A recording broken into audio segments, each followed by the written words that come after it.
football season brings us to Fredericktown, where two teams are fighting for playoff positioning. It's the Bird Bash, Redbirds, Freddies, and it's coming your way next, live and free on the OH Report.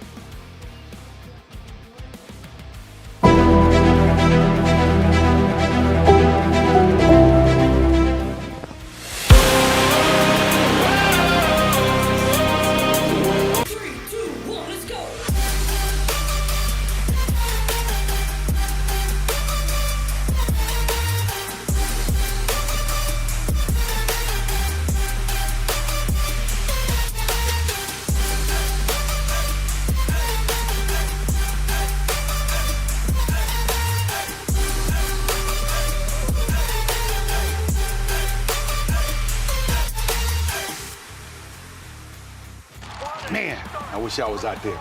Let's unretire. That's why I'm at.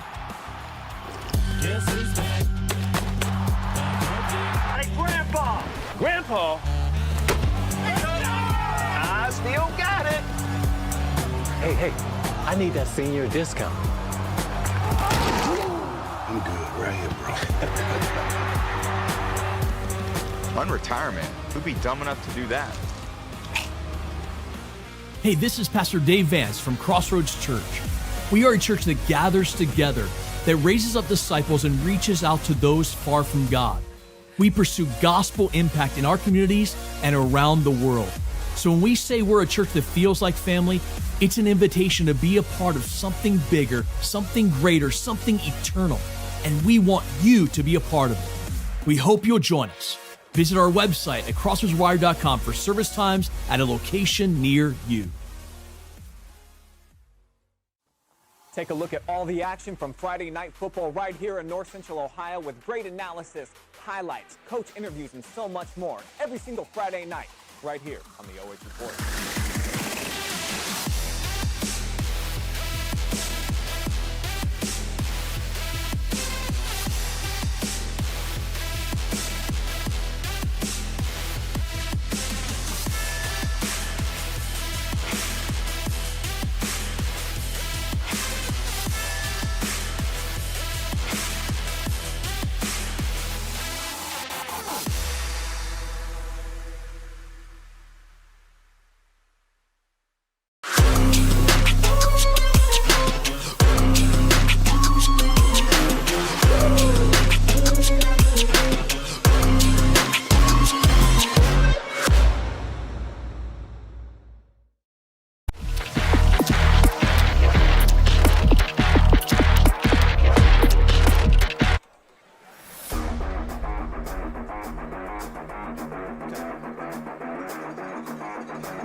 Welcome into the Crown Chrysler Dodge Jeep Ram pregame show alongside Joshua Banks. I'm Andy Jardy, and it is the Bird Bash here in Fredericktown tonight between two rivals.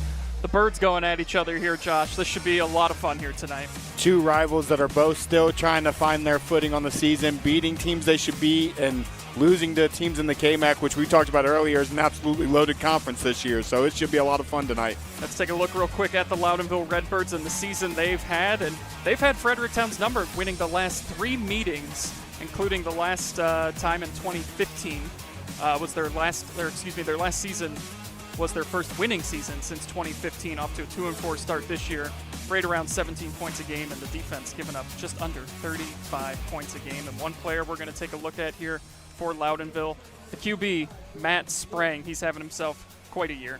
Yeah, 795 yards, 7 touchdowns. His only kind of downfall is the 11 interceptions. But again, the competition they've played, he's going to have to pick it up tonight and keep playing that way. And he has got the second most passing yards in the KMAC this season. Well, we are just about set for kickoff.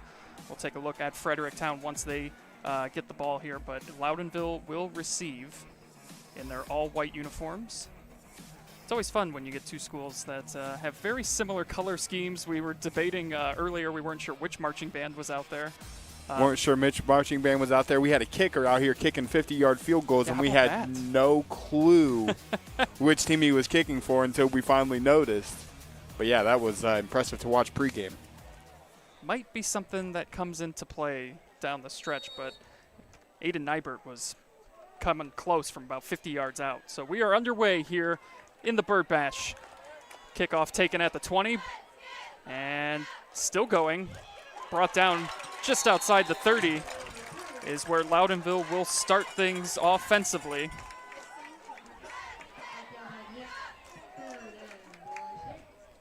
Great job there by Nick McFerrin to make the tackle. Loudonville almost had the cutback lane to get back across the field. He stepped up, made a good, probably touchdown-saving tackle. Loudonville coming off a tough game last week to Danville, lost 52-15. And one big thing that they're going to have to do, protect the quarterback tonight. He was sacked 5 times last week to Danville. Protect the quarterback is going to be huge for them. They love to throw the ball. They're coming out 5 wide. Handoff, and out past the 30. Still going out past the 35. A nice run there on first down. We'll make this a second down and short here for the Redbirds. Yeah, great job on the jet motion there. Got across, got the edge. Line did a great job of sealing everybody in, and the receiver, 2 receivers out here got a body on their guys and gave them a hole to run through. First down is going to be so critical tonight too with these teams. If you can win first down, pin them back deep on second and third, your chances of success increase exponentially, and that pass incomplete. Bring up third down and 1. 3rd and 1. They won on first down, got 9 yards, 9.5 yards, I would say. Tried to run a little bubble screen out there to Hirschberger and just unable to corral it in. Ends up an incompletion, and now a very critical 3rd down here in the first quarter. Sprang in the backfield, or in the shotgun. Beachy in the backfield with him. That's 3rd down and 1. Sprang's going to keep it. He's got enough for the first down. Gets to the outside. He's out past the 40 where he's taken out of bounds. First down of the game. Yeah, Grant Hartley met him at the edge. Tackled him a little high. You kind of want to see maybe a little bit of a lower tackle there. But at the same time, got him down. And that's where that big first down play made that much more easy to manage. You see so many teams nowadays just go for it on 4th down, where that's why that first down is so critical. Yeah, you want to get yourself in 3rd and manageable, and now they're going to go right back to the jet motion. Sprang's going to fall. Knee goes down before he's able to get back up and get any momentum to go forward. Is that something we're going to see here tonight? Is a lot of read option. It looks like that's what we've seen the first 3 plays. 3 of the first 4 plays for Loudonville is a lot of read option with Sprang. Give him the option, hey, give it to that jet guy or keep it yourself. And it's, we don't have too many just grass fields anymore, so the field might be a little slick. I drove down through some rain on the way down here. I don't know if it rained in Fredericktown earlier today, but Sprang just slipped in the backfield. He's going to throw to the outside. He's got his receiver, and he is going to be a little bit short of the first down, but a nice completion there. First one of the night for Sprang. Yeah, Sprang does a good job. Got it out to Beachy. On the screen again. This time it's caught. Gets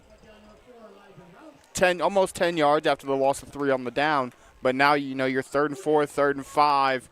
Can you just let Sprang do it again with his feet? Is this still a 3rd and manageable? But like we just talked about, most teams like to go for it on 4th down. So get 3 or 4 yards here, and you're in a manageable 4th down. They will mark it 3rd and 3, just under 10 minutes to go here. Opening drive for the Redbirds. Both these teams pretty evenly matched. Not really sure. Direct snap is going to go to Beachy, and I don't think he got enough. Barely got back to the line of scrimmage. Big tackle there in the backfield. Cameron Coble. Yeah, Coble did a great job there, got through the line. They tried to throw a little confusion out there with the direct snap to Beachy. Didn't confuse the Freddies front 7, and they made a play in the backfield, and now you're 4th and 3, 4 yards. Here you go, first big play of the game, 4th and 3. Looks like Loudonville going to go for it at the 48. They need to get to Fredericktown's 49 to pick up the first. Play clock down to 7. Handoff up the middle, and I don't think he got it. He did not even get to midfield, so a huge stop for the Freddies defensively. Yeah, great job again by the Freddies front 7. That was the first 2 times that Loudonville really tried to run up the middle on this front 7, and they did a great job containing them, didn't let them find a hole. get outside on a couple times. Maybe that's something we're going to have to see what Loudonville does offensively for the rest of the night. The outside was kind of a little more open than an inside zone. Now let's see what the Freddies can do on offense. This Fredericktown team trying to fight their way into a playoff position, much like their counterparts from Loudonville, as this handoff here gets maybe back to the line of scrimmage.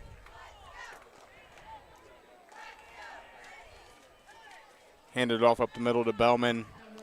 Again, just like on the other side, nowhere to go up the middle. Be a gain of 1.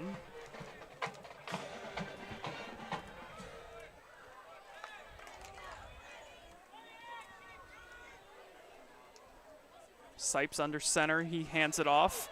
A little bit of room. Picks up about 3, maybe 4 on the play. It'll bring up 3rd and medium. Great job there. That time they go right back to Bellman again, gets 4 yards. Opposite side, so they ran weak side there, which is not. They went I formation, ran off the weak side. Gained 4 or 5 out of it. Now do they sit back and let Sipes throw the ball, or do they keep feeding Bellman? Sipes has 473 yards through the air this year, 4 touchdowns. The one thing, 9 interceptions, and that is a big penalty here.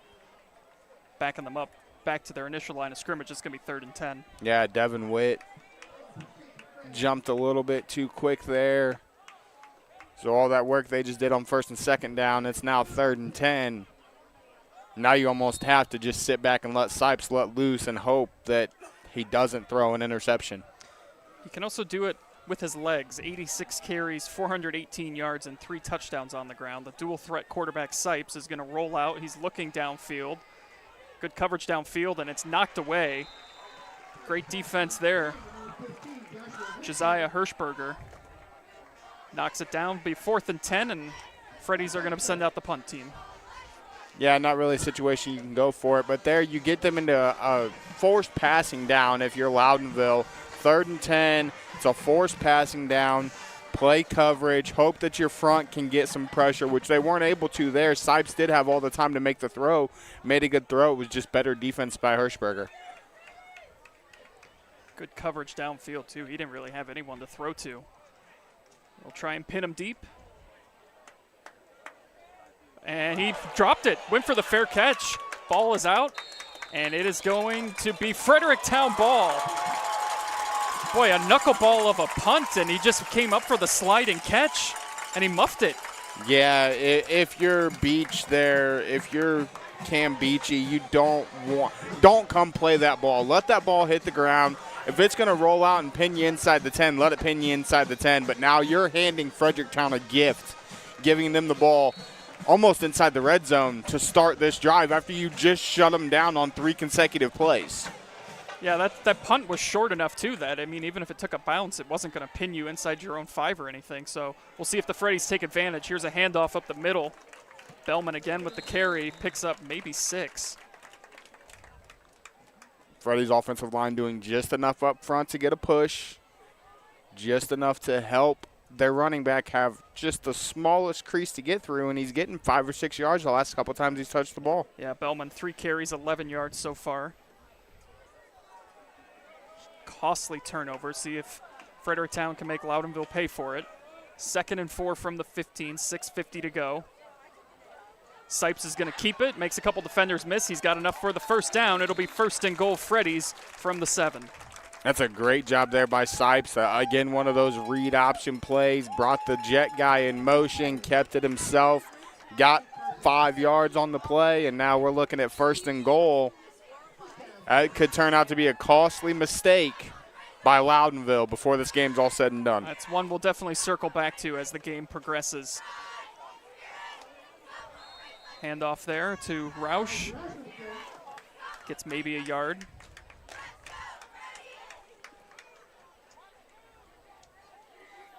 If you're Fredericktown, you're almost, the last 2 drives we've seen, it's almost predictable what you're going to do. You're going to get under center, you're going to hand it to your running back, you're going to drop back in the shotgun, and Sipes is going to keep it or going to throw it. Maybe try to mix in something out of that I formation, throw a quick out or something to a receiver, try to catch him off guard here some way, shape, or form. Sipes in the shotgun. He's rolling out. Looks like he's going to keep it. He makes a cut back to the middle. Still going, and he's brought down inside the 5, right around the 3-yard line. Be 3rd and goal. Great job there by Sipes to kind of make something out of nothing, get positive yards. 3rd and goal inside the 5. If you're Fredericktown here and you don't get this, you're inside the 5. Oh, I think it's 4-down territory. I mean, we haven't seen their kicker do what Loudonville's was doing in the pregame, but they're going to hand it to Bellman. He's going to be stacked up in the backfield. Maybe got back to the line of scrimmage, but it will be 4th and goal. So decision time here for the Freddies. Looks like the offense is staying out there. It's early enough in the game. I think this is the right call, and if not, you're going to force Loudonville to try to put together a 98-yard drive. Although in their case, with the way their kicker was at pregame, maybe only a 60-yard drive. Yeah, absolutely. But this is money territory for a lot of teams like this. They power smash mouth football. He's going to pass. He's got a guy wide open. Touchdown. Gavin Toombs from Sipes. There's that little throw him off I was talking about. They came out in that power I formation run, ran a little play action. Toombs ran a nice little out route to the end zone, and he had nobody near him for the touchdown. A great play call there, and a huge score off the turnover. A muffed punt set the Freddies up in great field position. Sipes, boy, he wishes every throw was like that. Just wide open, nice little touch pass, 2 yards. And it's an early lead. And in high school football, how many times are you going to see a team come out, 4th and goal from the 2 and throw a play action pass at you out of an I formation set as Hartley knocks through the extra point? And it's 7-0 Freddies, and we'll be right back after this. You're watching high school football live and free on the OH Report. Are you ready for the comeback? Hey, this is Pastor Dave Vance from Crossroads Church. We are a church that gathers together, that raises up disciples and reaches out to those far from God. We pursue gospel impact in our communities and around the world.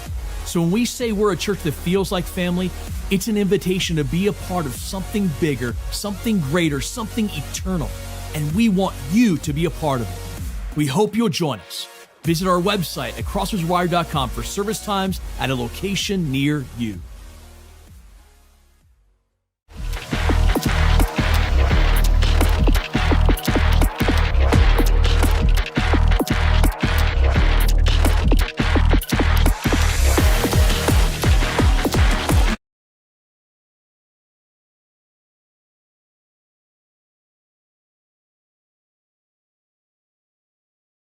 Good, and it's a 7-0 lead. 4:44 to go here in the first quarter as this kick is going to be picked up about the 18 and still going out across the 35 and brought down around the 40. Nice return by Beachy. Beachy wanted to make a big play there after that muff punt just cost the Loudonville Redbirds 7 points. Yeah. He was trying to make a big play, and he almost did. I mean, return it out to the 40. You need about 30 yards here to get yourself in field goal range from what we've seen earlier. But if you're Loudonville, you've got to sustain a drive right now. Muffed punt, turnover in the first quarter, sustain a drive, get something going to try to tie this game up before the end of the quarter, preferably. Yeah, they had just 1 first down on their opening drive, went for it on 4th down and didn't get it. Spraying out to his buddy Beachy. Beachy makes a guy miss, but a great tackle. Carter Mull getting in there and blowing that one up from going anywhere. Yeah, great job by Carter there. Open field tackle. Beachy might have had some more room to run up the sideline if Carter doesn't make that stop on the edge. And it's something, if you're Fredericktown, you're going to notice that. We had the coaches walk by us up here in the press box. You're going to notice when they send that running back out, it's screen. So you're going to be able to read that as a defense. Sprang keeps it. Gets about 4. It'll be 3rd and 5. Big hit there by Coble. And now you're at 3rd and 5. I wouldn't say this is a passing down, but Loudonville hasn't really successfully run the ball yet. Yeah. I'll be interested to see, too, because a lot of the passes so far have been those little screens to the outside, and at what point do they get the defense to bite on it and take a shot downfield? We'll see. Yeah, get the defense to that corner, bites up, he runs right past them, throw a wide open touchdown pass at some point if it works out that way. I mean, play clock down to 5. They do barely get it off. Sprang's going to keep it, and the Freddies were all over him. They didn't even rush. They just kind of waited for him to come to them, and he gets maybe a yard, and it'll bring up 4th down again. Well, it almost looked like the offensive line wasn't ready for that snap. The play clock got all the way. I mean, I think he barely got the snap off before the play clock ran out. They weren't ready for that snap, and it just allowed the Freddies front 4 to blow up and meet Sprang in the backfield. I'm hoping to catch one of these footballs that the cheerleaders are throwing up right now. We've had a few come close. They're throwing them up here. So they look like they're going to go for it here on 4th and 4. Play clock once again down to 5, and now it looks like Sprang might be back into some sort of pooch punt formation here. And that is what he's going to do. Does get it off, and with no one back to receive it, it's going to take a sideways bounce, and the Freddies will start at their own 20-yard line. It's an awkward bounce, end over end punt. Not really something you normally see. You normally want to see that spiral punt to get that better rollout. That ball hit the ground and jumped straight to the right. Didn't even roll out. I think it hit at about the 22 and went straight right, died on the 20. No rollout on that at all. So we'll see now if the Freddies can build on their lead. Their 3rd series, their first one. Also failed 4th down attempt. Or no, that punt, excuse me.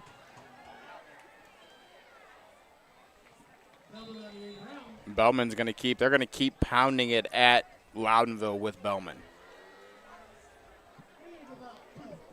Gets about 2 on the play. His 4th carry of the night. 13 yards.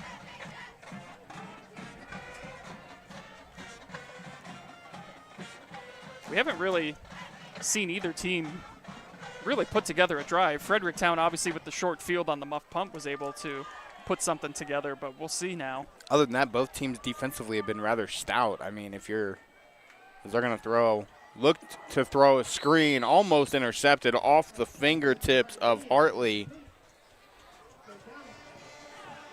I don't know if he didn't see him, but he had a wheel route wide open down the sideline. They ran that little bubble screen that we were talking about earlier that Loudonville's been running, but he ran a wheel route, and Sipes just didn't see him because he was wide open down the sideline. So it will be 3rd and 8. Ball on the 22. Minute 35 to go here in this opening quarter. Andy Jardy, Joshua Banks with you here. Thanks for tuning in live and free. Sipes thought he was going to run it, then he throws it. He's got his man open, and he's out close to midfield. Nice little play call there. Toombs, who had the touchdown catch, now with the big conversion. Yeah, Toombs looks like a big target, listed at 6'5", 220 as a sophomore tight end. That's a dangerous target for a high school quarterback. It's a gain of 23. They're out to the 45-yard line now. And they're putting together a nice little drive here, sustaining a drive, doing what their offense does best, run the football, put Sipes in manageable passing situations. They're going to go right back to Bellman. Ooh. He is cut in the backfield. I thought he had some room, and then all of a sudden he was taken down. Gets maybe 1. Hirschberger again there to make an open field tackle, and he just cut his legs in half right there.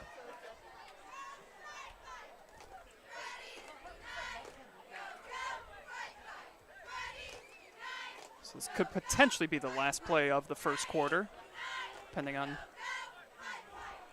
if it's a run or not. 30 seconds to go. And Sipes is going to keep it, trying to run the option. Penalty flag comes in. Usually in the backfield like that, this is probably going to be a hold. Yeah, it looked like Witt got a little bit of jersey there as Sipes tried to cut that back in, got into somebody's jersey in the back. It's either going to be a hold or a block in the back. Yeah, it was hard to tell what officially, I think they went with holding. Second penalty of the night.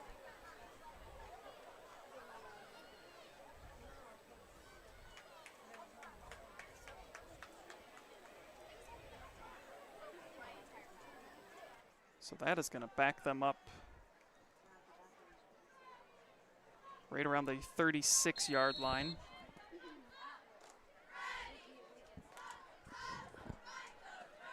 Be second down and 19. Sipes in the shotgun. He's looking downfield. He's going to air it out. He's got a receiver, open. And it's caught. Is he going to be able to take it? He's at the 20, 15, 10. Touchdown, Freddies. Sipes to Hartley. They were daring him on that play to beat him with his arm. Their corners were press covered. They had no safety help deep. He ran a great post route, and Sipes put that ball on the money. Beautiful pitch and catch there. 54 yards as the first quarter expires in dramatic fashion. Hartley came down with it, and then it was just a track race the rest of the way. And a timeout taken by Fredericktown. Hartley, the 6'1" senior, ran a great route. Now he's going to go out and kick the extra point. What a play. That was a great throw, too. That's a lot of faith in your quarterback, who's a sophomore, to come out second, third, and 19, throw a deep post as time's expiring in the first quarter. And it's a great job by Hartley to high point that ball, go up, get it, and then outrun the entire defense.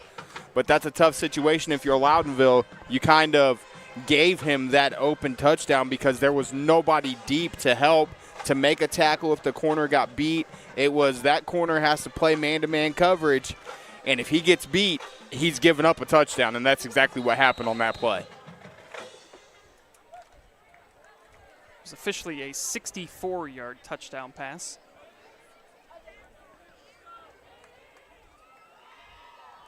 And the extra point attempt is up, and it is good. So 14-0 Freddies. We'll have the second quarter when we come back right after this, live and free on the OH Report. Are you ready for the comeback? Man, I wish I was out there. Let's unretire. Why not? Hey, Grandpa! Grandpa.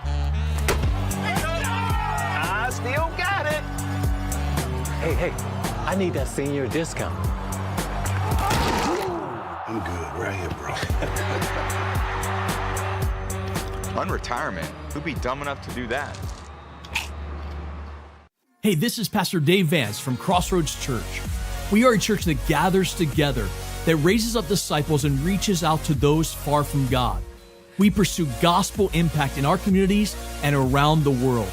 So when we say we're a church that feels like family, it's an invitation to be a part of something bigger, something greater, something eternal. And we want you to be a part of it. We hope you'll join us. Visit our website at crossroadswire.com for service times at a location near you.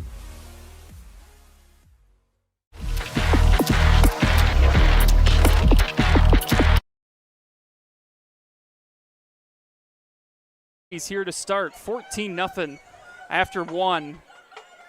And it has just been a dominant effort from their defense, forced a turnover on a punt that never should have been attempted to have been caught, set up a short field, and then airing it out 64 yards, Sipes to Hartley. And this kick is going to stay in bounds, and he had to pick that up. It's interesting to see that. I was at Cary Crawford last week with Brian Skronsky, and I seen that exact play happen to start the second half. It's how Crawford scored their only touchdown. They booted a kick, rolled all the way down inside the 10. Cary did not pick it up. Crawford recovered it on the 7 and scored on the very next play. So now getting into almost a little bit of a danger zone here for Loudonville, because they're down 2 scores here, and they haven't been able to get anything going on the offensive side of things. Sprang is just 2 of 3 for 11 yards, and there hasn't been any ground game to speak of. Just one first down. And it's an empty backfield. And there's a quick out to Beachy. And Beachy's he's got a blockers corner. downfield. He's out past the 40, makes the defender miss, gets down to about the 44-yard line. So that is a great play call there. Exactly what the Redbirds needed. Yeah, it's a great job there. It's what we've talked about. They send Beachy out in motion. They stack him with trips. They throw him a quick screen. He catches a corner. Again, a great open field tackle by the Freddies that more than likely prevented a touchdown. Now, what do you do here if you're Loudonville? You're in the exact same formation. Do you take a shot? There's the screen. Yeah. He's going to ball fake. Sprang going to keep going, gets about 4 on the play. Yeah, you could see they ran the same formation, just flipped the side of the field. He faked the throw and kept it himself. And that's something we've seen out of Sprang so far. And it's almost one of those things where is he still trying to develop chemistry with those other players? Because Beachy really seems to be his go-to target right now. Gain of 4 on the play, 2nd down and 6. Sprang going to keep it, tries to cut back, and whole flock of Freddies waiting for him there. And it's going to bring up 3rd and long. Lane Warner, the first guy to meet him in the backfield on the edge. Great pursuit there by the entire Freddies defense. Warner's not able to bring him down. However, Carter Mull's there to clean up the tackle in the backfield. And it's one of those things where if you're Loudonville, you may have to consider taking a shot here at some point. Gain of 1 on the play. It'll be 3rd down and 5. Play clock under 10. Something they've become known for that I've seen here in this first half. They let that play clock run. 3, 2, 1. They're not going to get – they barely get it off. And Sprang's going to have to get this one off quickly. And it's caught. And he kept his knee off the ground. Wow, what a catch. They're going to have enough for the first down here. Phenomenal catch. I'm not positive. Let's look here. If he kept his knee off the ground.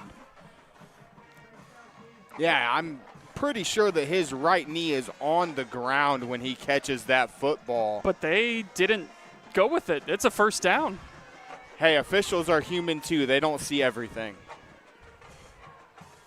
Sprang gets his first big completion as he had pressure from Gavin Toombs up the middle. He came in untouched. Great throw under pressure by Sprang. Now let's see if the offense can build off of that. Sprang looking downfield, pump fakes, rolls out, another pump fake, gets a defender up in the air, keeps it, and he's going to pick up a couple yards. So he wanted to take that shot downfield, but it was good coverage by the Freddies. Yeah, great job by the secondary of the Freddies to contain the deep ball. Sprang does a great job getting out of the pocket, keeps his eyes downfield, but then finally realizes he doesn't have anybody, so he gets 2 yards on the play on his own. That was our Knox Community Hospital replay in the community for the community. And it'll be 2nd down and 8. Sprang was able to pick up 2. 2 receivers out to his right and his left. 1 coming in motion now. He's going to keep it, and he's up the middle, and he is going to be right about where he needs to be for the first down. Might be about a half of a football short, though, Josh. Yeah, Sprang, again, doing a great job of reading these plays. Sees that they're going to collapse on the edge. Keeps it himself up the middle. This is exactly the kind of drive Loudonville needed, though. Down 14-0. On the road, on homecoming night, where they want to put it to you, especially in a rivalry game. Empty backfield, trips out to his left. And he's going to throw it to his receiver who fell down. Or they're going to say the ball was tipped. Either way, it's an incomplete pass, so it'll bring up 4th down. Almost looked like a Patrick Mahomes type throw there from Sprang. A little sidearm. Yeah. Flipped it up under the wrist. I think if he throws a bullet to his receiver there, he's open.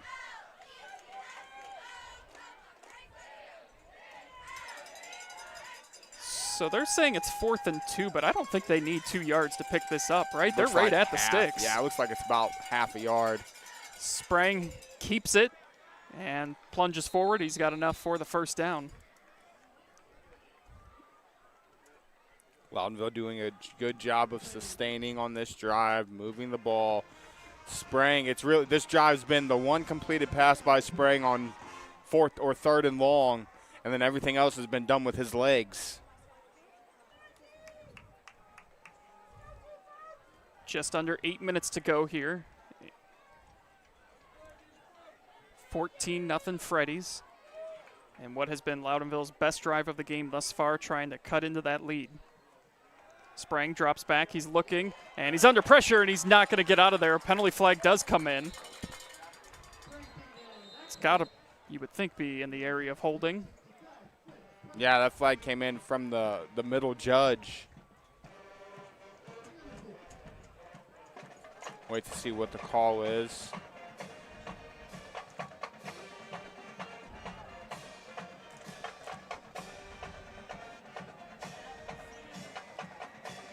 Face mask, personal foul. Wow. That was the one thing I was thinking. You know, sometimes in that scrum that we can't see, you just assume hold, but it is going to be a 15-yard face mask. Might have been on the initial hit of Sprang. He might have got a little high on the tackle. Oh, no, it was on the end. He goes up in the defensive end, goes up into the offensive lineman's face mask and pushes his head back. Huge penalty. And what looked like it was going to be a huge loss turns into a huge gain, and Loudonville threatening here. Handoff goes nowhere. Bring up 2nd down. I believe that was Blake Tucker on the stop.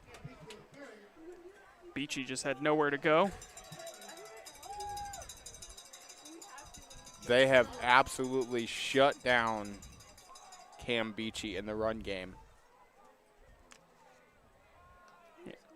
Yeah, coming into tonight, 22 carries, 103 yards, 2 touchdowns. I don't think he's gained a yard on the ground yet. 2 carries, no yards.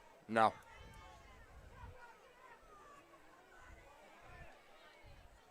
Play clock down to 7. And Sprang is going to roll out, and he's going to fall. And that's about the 3rd, maybe 4th time tonight we've seen a player just slip. That grass has got to be a little slick. Yeah, a little bit of dew out there, a little bit of moisture of some sort. But I don't know that if that may not have been the best thing for him, because he had a Freddie flying at him, and I think maybe falling there was beneficial versus taking the hit that he was about to take. Yeah, it is going to be about a loss of 8, though, so it'll be 3rd down and 18. What do you think? They take a time out there for, like in basketball, when there's water on the court, we got to go out there and rub it with the towel down, try and dry the field out? I tell you what, I don't know how much rain they got here. I know when I was driving up, I didn't drive through much. But it's almost October. It's that time of year where we're going to start getting a little bit more rain. We're going to start seeing more slips, more falls. We'll take this time out here to thank our sponsors here tonight, Crossroads Church, a church that is always pursuing big dreams for Jesus.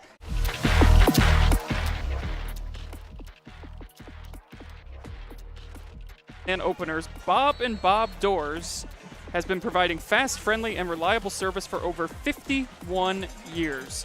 Crown Chrysler Dodge Jeep Ram. Come see how we are pancaking the competition. We haven't really seen a pancake here on the field tonight yet, but you know there's going to be one of those coming. And Knox Community Hospital, in the community, for the community. Home and Kitchen Supply, your one-stop shop for kitchen and baths, windows and doors since 1970. And Frito Lay, we are driven and inspired by our purpose, food that matters for life's moments. Sprang trying to make a moment here. Gets out past the 30, and depending on where he was knocked out of bounds, looks to be right around the 25. And, I mean, if you're Loudonville, take your 3 points here. You know you've got a kicker that can do it. Yeah, and that might be what they are going to be doing here. Yep, they're going to send out Aiden Nybert. Yeah, and we seen him booting him from almost 50 in pregame. 50 was like right at the range. He was coming up about a half-yard short. He had some people down there trying to catch him, and he was like, did those go through or not? And he came up just short, but this kid has got a leg. Bad snap. It's a bad snap. So he won't even get a chance. And another costly possession that results in no points here for Loudonville. It was Baylor Wisner that was there to hold. Bad snap. Actually, I don't even think it was a bad snap. The snap was there. He just couldn't handle it and get it down on the tee successfully. Slips out from underneath the tee, and the Freddies are going to have a chance with 6 minutes to go up potentially 3 scores before half. And Fredericktown will get the ball to start the second half too. So this is a chance to really make a statement here, go up big, and get the ball to start the second half. But great job by the defense, bend but don't break, especially after the face mask penalty too. And there's a handoff. Getting out close to midfield. It'll be enough for the first down. Roush on the carry. Beachy makes the tackle. But that's a big run play there for the Freddies. Not something they've been able to do very successfully yet tonight. They've had more success through the air than on the ground. Maybe that gets their offense rolling on the ground, and then they become a very dangerous team if they've got both games working. That is the longest run of the night for the Freddies. It went for 14. Sipes is going to keep this one himself, get across midfield.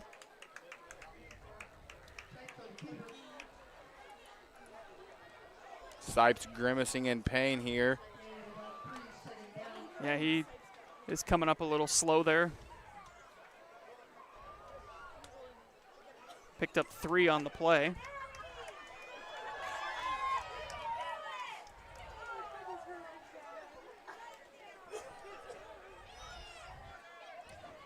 Second and 7 at the 48 of Loudonville. Sipes hands it off.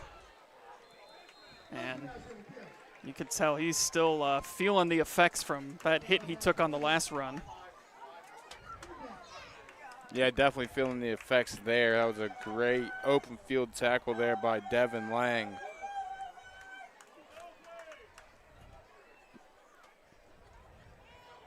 A lot of Bellman that we've seen in the first quarter. Now we're seeing a lot more of Elijah Roush here at the end of the second.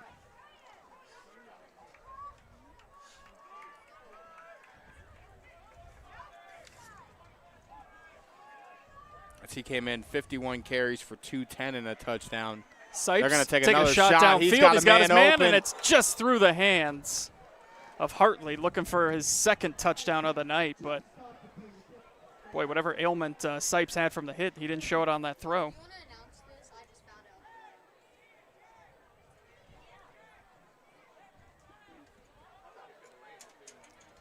That was a great throw by Sipes. Off the back foot, too. Plenty on that ball to get it to the receiver, just off the fingertips of Hartley for what would have been his second touchdown of the night.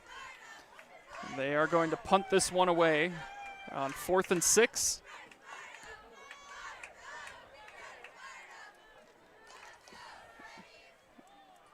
And it'll be inside the 10 is where Loudonville will start. Beachy that time stayed away. Wasn't going to try to make another. I thought he was going to come up and take it again for a second because he looked like he was kind of torn. Yeah, he started to come up to it, and then I think he kind of seen the Freddies coming at him again. That time he realized we already made this mistake once in the first quarter. We cannot afford to make it again here in the second, right before halftime at that. Let's see what the Redbirds do here on this drive. They had a nice drive going last time. Came up a little bit short, though. Field goal attempt was never even got the attempt off. And it's one of those where, from what we got to watch, it's almost a guaranteed kick from him from that distance. Because we're going to have a false start on the Loudonville Redbirds. Just their first penalty here tonight. They were going to Beachy on the direct snap there again. One thing I've noticed about Loudonville is that play clock is getting down to 5 seconds every time before they snap it. They didn't even take the field on that possession, on that play, until there was 15 seconds left on the play clock. 4:10 to go here until halftime. 1st and 15 after the false start. Sprang, he keeps it, goes up the middle, lowers the shoulder, gets a nice run on first down, gets the penalty yardage back and then some. Back to about the original line of scrimmage, maybe an extra 3 yards. Tell you what, Andy, we got a great crowd here in Fredericktown for a Friday night. It's great. Homecoming, rivalry game. And we're already into week 7, which just, I can't wrap my head around that there's only 3 more weeks of the regular season after tonight. Like, what? A couple of yards here for Sprang will make a 3rd down and about 6. And it's almost like they're relying on his legs more than his arm at this point.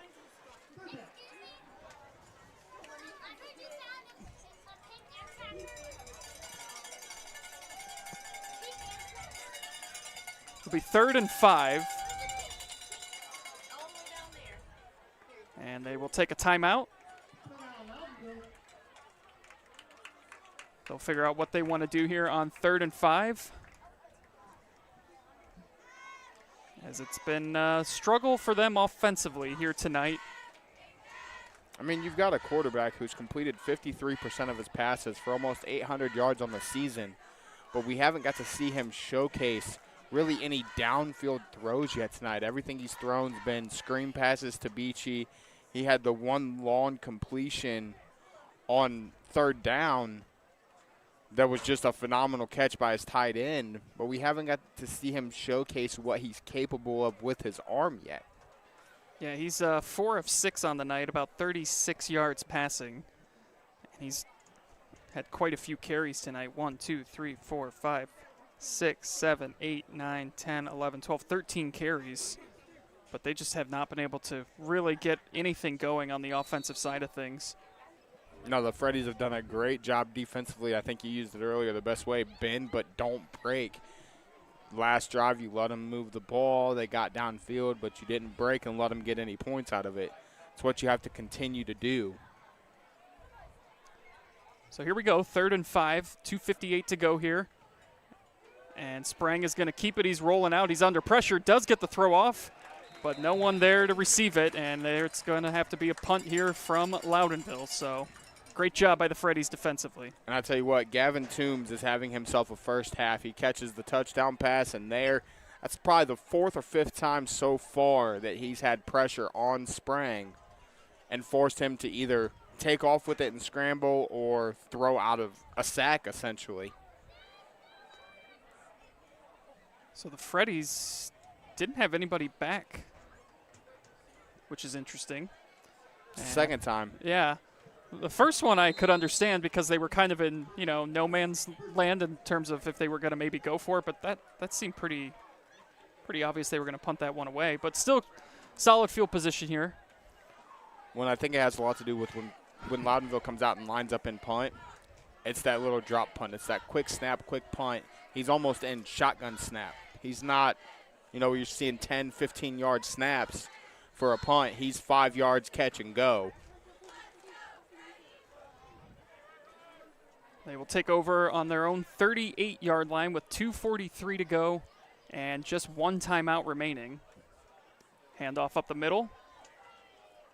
Roush picks up a couple.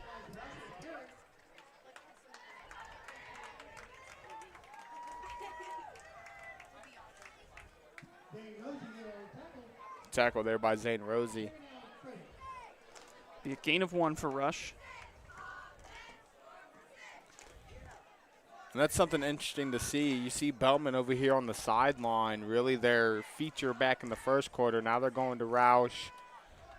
They have kind of a two-headed monster there, it looks like, but I felt like coming in. Yeah, I mean, Rush has had the bulk of the carries outside of Sipes running it, and Sipes is going to take a shot downfield. He's got a receiver, and it's caught, and the ball's out. And it's recovered by Loudonville. What a huge momentum swing that is right there. Wow. What a pitch and catch, and what a job defensively.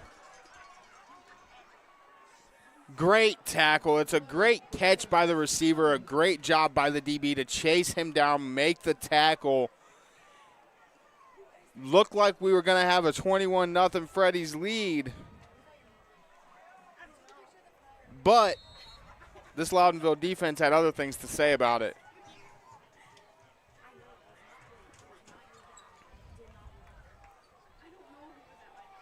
So, if nothing else, that at least keeps them in this game. Minute 51 to go. 2 timeouts here for, that's a high snap. Beachy's able to corral it. Yes, he is. He's lowering the shoulder, and he's out. Got enough for a first down. A little direct snap there. Something that he's successfully done, I would say, twice tonight. That's his biggest gain on the ground so far.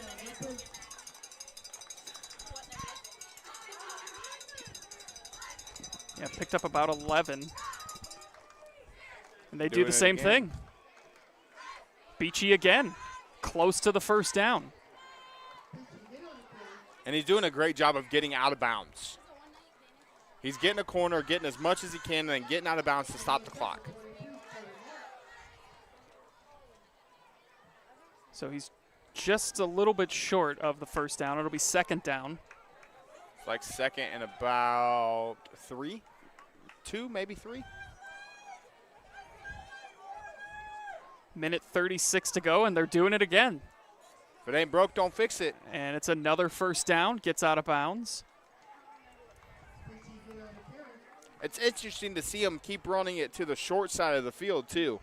The ball's on that hash, and they're still running to the short side. They haven't tried to come to the wide side yet. And with Beachy's speed, you almost want to get him into the open field because he's quick as soon as he has the ball in his hands. Sprang in the shotgun. He's got Beachy to his left. And they do it again, 4th time in a row. And they finally get a stop. I think some say 3rd time's a charm. Maybe it's 4th. Maybe it's 4th here. Finally got pressure up the middle. The defensive tackle gets through the line, contains it in the backfield. But that's credit. Those 4 plays right there are credit to Loudonville's line finally getting a push and giving them the opportunity to finally move the ball forward. Sprang drops back, throws it. He's got his receiver open out across midfield where he's upended, but it will be enough for another first down. As Loudonville trying to get something together here before the half. Get yourself in position to call a timeout and maybe attempt another field goal.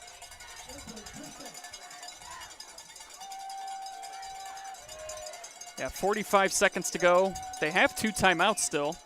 Sprang fakes it. Now he's going to throw it out to Beachy. Beachy's got it, and he makes a man miss, and he's all alone. 1 man to beat. Cuts back across, still going, and brought down right at the goal line. Wow.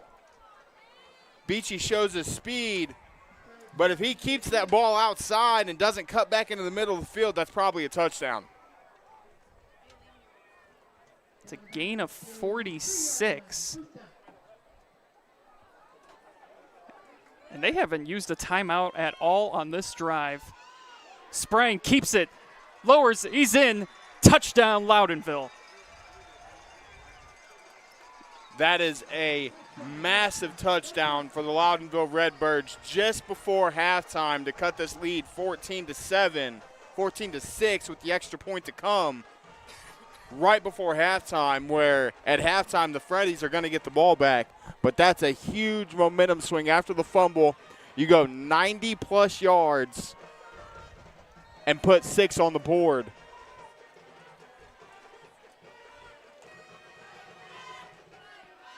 And they just, they came out, and it was kind of one of those, well, let's run this play and see what happens, and that'll maybe dictate if we actually try and go down the field and score some points.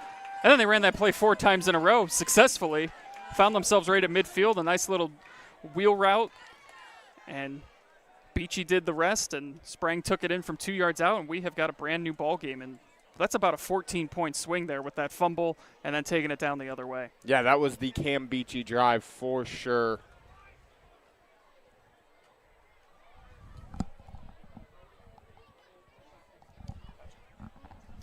We'll take a quick commercial break and be back for the final 18 seconds live and free here on the OH Report. Are you ready for the comeback? Hey, this is Pastor Dave Vance from Crossroads Church. We are a church that gathers together, that raises up disciples and reaches out to those far from God. We pursue gospel impact in our communities and around the world. So when we say we're a church that feels like family, it's an invitation to be a part of something bigger, something greater, something eternal. And we want you to be a part of it. We hope you'll join us. Visit our website at crossroadswire.com for service times at a location near you.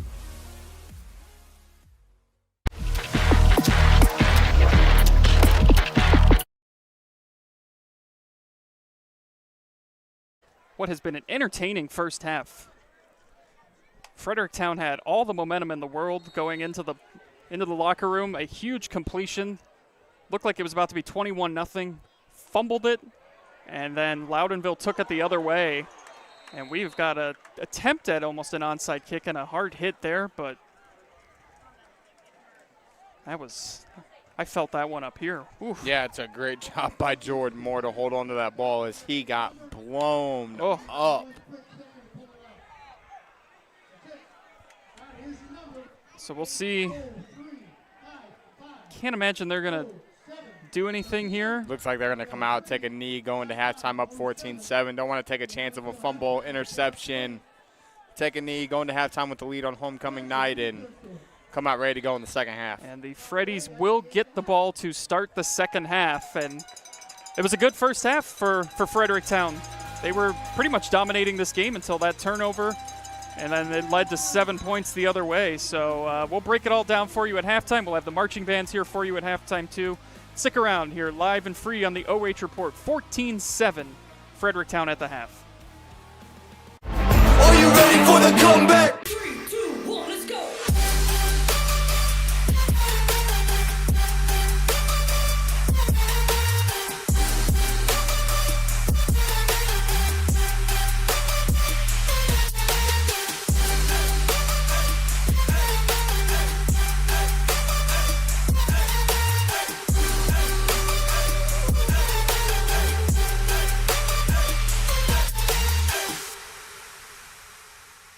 Man, I wish I was out there. Let's unretire. Why not? Hey, Grandpa! Grandpa. I still got it. Hey, I need that senior discount. I'm good right here, bro. Unretirement? Who'd be dumb enough to do that? Hey, this is Pastor Dave Vance from Crossroads Church. We are a church that gathers together, that raises up disciples and reaches out to those far from God. We pursue gospel impact in our communities and around the world. So when we say we're a church that feels like family, it's an invitation to be a part of something bigger, something greater, something eternal. And we want you to be a part of it. We hope you'll join us. Visit our website at crossroadswire.com for service times at a location near you. Take a look at all the action from Friday Night Football right here in North Central Ohio with great analysis, highlights, coach interviews, and so much more every single Friday night right here on the OH Report.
Back here at halftime, 14-7 Fredericktown leads as we take a look at the marching bands from both schools, starting with Loudonville.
the direction of Andrew Hollenball, Jessica Overholt, Chris Phillips, and led by Field Commander Emma Fowler and Band President Cole Hamilton. We proudly present the Fredericktown High School Marching Band.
Billboard Hot 100 in 2002.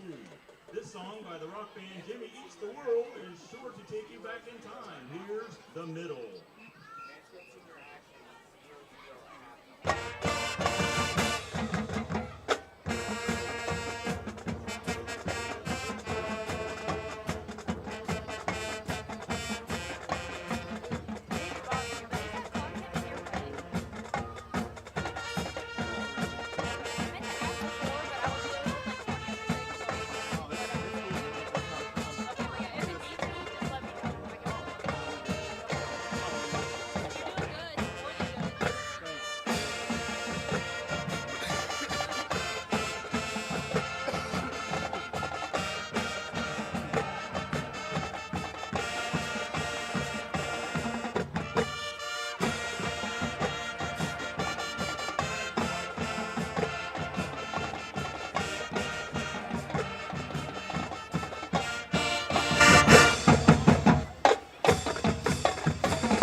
hit from the early 2000s from the alternative rock band Fall Out Guy.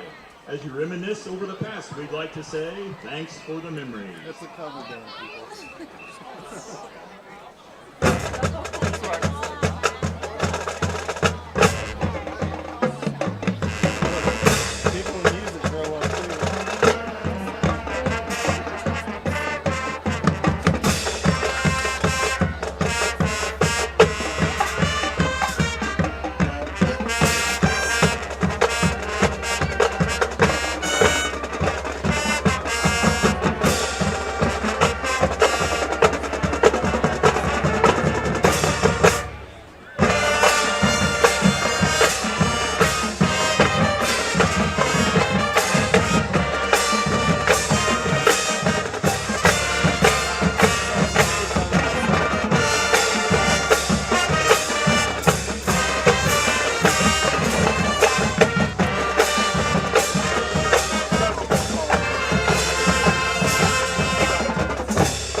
Fantastic job by both marching bands tonight.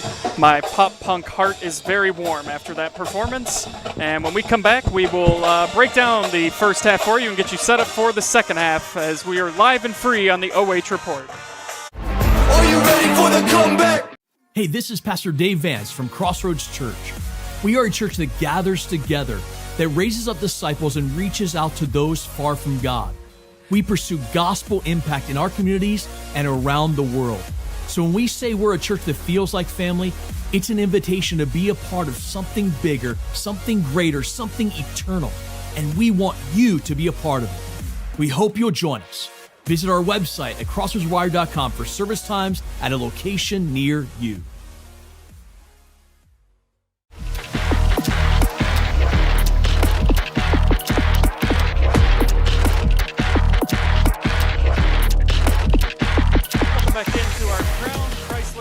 Jeep Ram halftime show. Crown Chrysler Dodge Jeep Ram. Come see how we are pancaking the competition. We'll take this time to thank all of our sponsors here tonight as well. Crossroads Church, a church that is always pursuing big dreams for Jesus, and you are invited to be a part of it. Bob and Bob Door Company, entry doors, storm doors, garage doors, and openers. Bob and Bob Doors has been providing fast, friendly, and reliable service for over 51 years. Knox Community Hospital, in the community, for the community. Home and Kitchen Supply, your one-stop shop for kitchen and baths, windows, and doors since 1970. And Frito Lay, we are driven and inspired by our purpose food that matters for life's moments. All-purpose food that matters for life's moments. So thank you to all of our sponsors here to allow us to bring you these games live and free on the OH Report. And we'll take a look now at some of those numbers from the first half. And Josh, this has been a very interesting game. We were right on the verge of potentially a blowout. Looked like it was about to be 21-0 Fredericktown, but big turnover. Loudonville able to go down before the half and get some points and make it a game. Yeah, Loudonville kind of shoots himself in the foot in the first quarter with a botched punt, and then we go into a situation where they fumble. You see here the stats look like everything's even. I mean, Loudonville, more rushing yards. Fredericktown, 139 yards passing, but those are all big plays. It's not little plays. It's a 50-yard pass that ended in a fumble, a 64-yard touchdown. The big thing here is 3 penalties for one for the other. That could come down to be crucial. And then first downs, Loudonville has really dominated the first down category, moving the ball. They just haven't been able to finish a drive yet. Yeah, and a big reason why, too, Fredericktown only has a few of those first downs. The muffed punt set them up with a short field. They were able to go in for that first score of the game to make it a 7-0 game. Your scoring summary here tonight in the first quarter with 4:44 to go. Sipes 2-yard touchdown pass to Toombs. That made it 7-0 Fredericktown off of that muffed punt. Short field, Freddies turned it into 7 points. And then right at the end of the first quarter, Sipes airing it out 64 yards to Hartley. Extra point was good. That made it 14-0. And then just before the half, Sprang kept it 2-yard touchdown run. That made it 14-7. That was coming off the big turnover. Again, looked like it was going to be 21-0. And then a fumble, and it's 14-7 instead. Yeah, they do a great job of pushing the ball, driving the ball down the field after a fumble, 90 yards to put points on the board. So that is where we are at the half, 14-7, as both teams out there getting warmed up. And what we kind of expected this to be a pretty competitive game. Both teams coming in, not with the records that they necessarily wanted, but they've had some tough schedules. The KMAC, as we were talking about, is just so tough. Arguably the deepest league in the area. Yeah, I mean, you've got Danville, who is doing Danville things. But you've got a situation where you've got a 4-2 Northmore team who tonight's playing a very talented East Knox team and up 17-0 on them at halftime. You've got, Highland team that a lot of these schools play who's up 6 on a 20-14 on Galleon. So a lot of these schools that these teams have played are dominating in our area. So those 4 losses are really deceiving once you look at their schedule. Yeah, and the playoffs still very much a realistic shot for both of these schools. Coming into tonight, Loudonville was 17th, Fredericktown was 18th. The top 16 get in, so they're right there on the bubble. And a win tonight would really, really help both of these schools trying to make it into the postseason, because there are a lot of computer points up for both of these teams here tonight. So that's what this game, on top of it being a rivalry game, on top of it being homecoming, you really are, whoever comes away with the win tonight is going to find themselves in a much better position to make the playoffs than they did last week. Absolutely, and if you look at their remaining schedule, I mean, you've got Loudonville, who still has to play East Knox, who's 4-2. They still have to play Northmore, who is beating East Knox at halftime as we speak. And you look on the other side, Fredericktown still has to play Centerburg, who's 3-3. They're likely going to be a top 16 team. They still have to play East Knox. They just lost to Northmore last week, but both of these teams are still very much in fighting position for a playoff berth. This is a very, very, very important game tonight. So Fredericktown will receive as we get just about set to start here in this second half. Loudonville has won the last 3 meetings between these two, and they lead the series 20-13-1 going back to 1972. It's a long-standing rivalry. Shout out to KMAC Plus, by the way, for doing a lot of my research for me. He posted those little nuggets of information, I think, at the start of the week. Yeah. I reached out to him. I was like, appreciate you. Anything to make me sound smarter than I am, I'm always a fan of. Nice return here, out past the 30. And that is where the Freddies will start with a 14-7 lead. That was Bellman on the return. Sipes in that first half, 4 of 6, 139 yards and 2 touchdowns. So half of his completions found the end zone, which is not a bad percentage. Not a bad number, and most of his completions went for 20-plus yards. Yeah, 1 for 23, 1 for 64, 1 for 50, and the 1 2-yard touchdown pass, and starts things off with his feet, gets knocked out of bounds after a nice little gain. Gain of about 7. Great vision by Sipes there to get around the edge. Sees his blockers, gets around the edge, gets an extra 3 or 4 yards. Ball out to the 37. It'll be a gain of 6.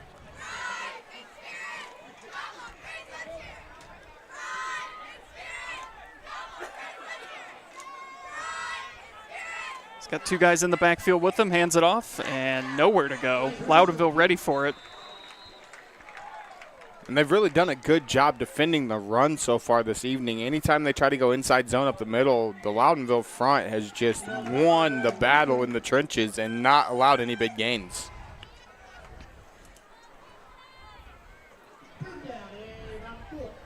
We'll mark it. Gain of about 1. It's 3rd and 4.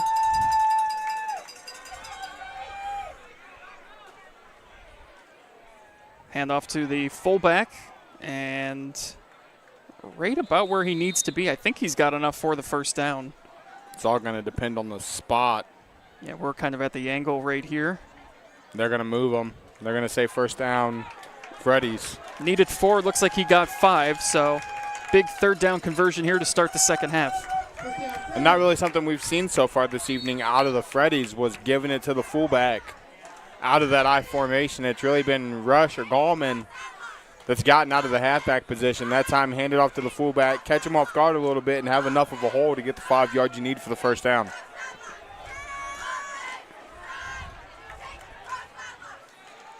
Sipes is going to keep it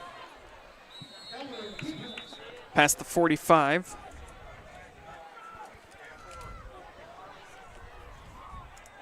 Another design keep there for Sipes. Not really throwing the ball yet here in this half, but if you're Fredericktown, you're up 7. No need to air it out. Keep running the ball, run the clock. Gain of 4 makes it 2nd down and 6. Sipes with 2 carries and 11 yards here in the second half. He had 3 carries for 13 yards in the first half. And he's going to keep it again, and he's out past midfield into Loudonville territory. Make it 3rd and short. Again, a great read there by Sipes on the read option. He kept it in the belly of the running back for as long as he possibly could. They collapsed on the back. He kept it up the middle and probably got an extra 3 or 4 yards after that. It'll be 3rd and 2 right at the 50. Right in the middle of the F. Handoff again to the fullback, and once again, like right at the spot that he needs to be. I think he got enough for it, and he did. Yep.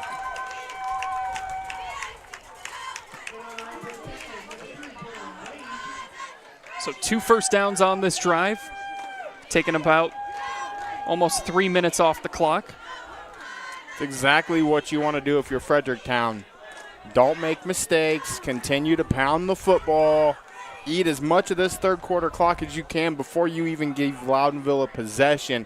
And hopefully at least, if not 7, try to put 3 on the board to give yourself that 2-score advantage. Sipes is going to keep it. Bursts ahead out to the 40. Picks up about 8 yards. Nice play there on first down. So take a look at our Knox Community Hospital replay. And again, that's all on Sipes reading those D-ends and middle linebackers, seeing who they collapse on. Do I keep it? Do I give it to my running back? And so far tonight, he's made the correct read just about every time they've called that RPO. 2nd and 2 from the 40, 8:40 to go here in the third quarter. Sipes in the shotgun, and he's going to keep it again. And he's got enough for another first down, so very methodically moving the chains.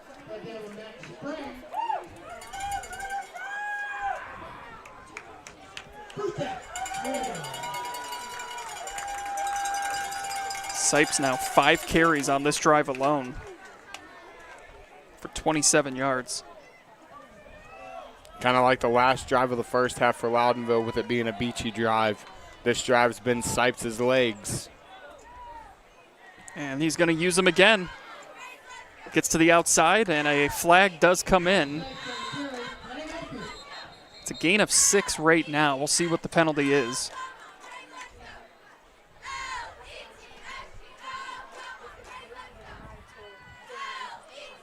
I'm not sure.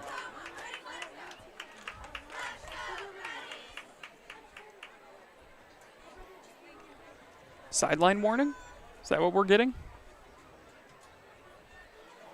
Looks like we are getting a sideline warning for both teams. How do you – I'm intrigued by a sideline warning on the other side of the field. Yeah, that got called all the way over there. I don't see how this – unless they went too far. But still, the ref that threw that was on the other side of the field.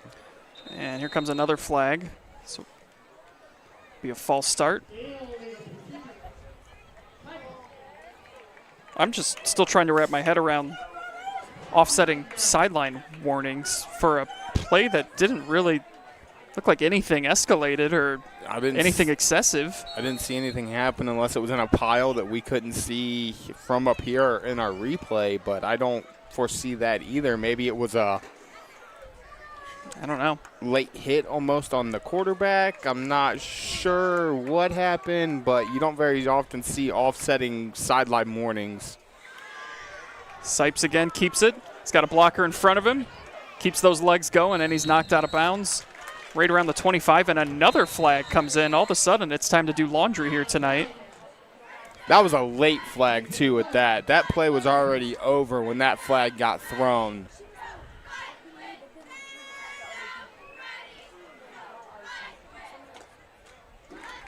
They're going to wave it off.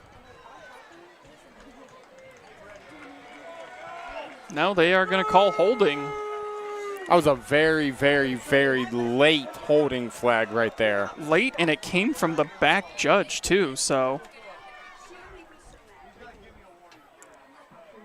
Yeah, I don't know. I don't know about that one.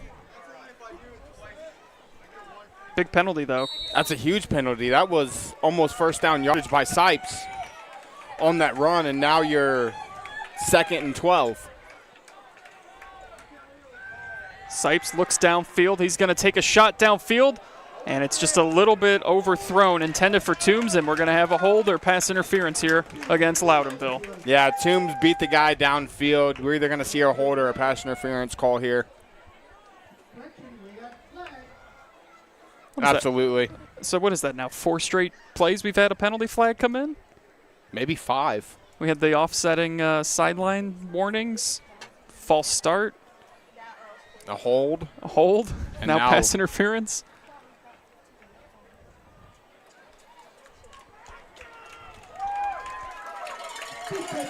And that's going to be an with it being pass interference, that's going to be an automatic first down for the Freddies.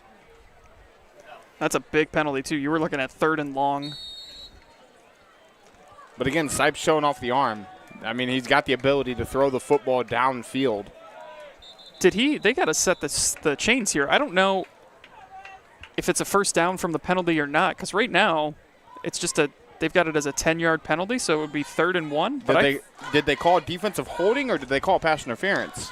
That I don't know, because I was jotting down the penalty on my notes. So it looks like they're going to mark it 2nd and 1. So it is 2nd and 1.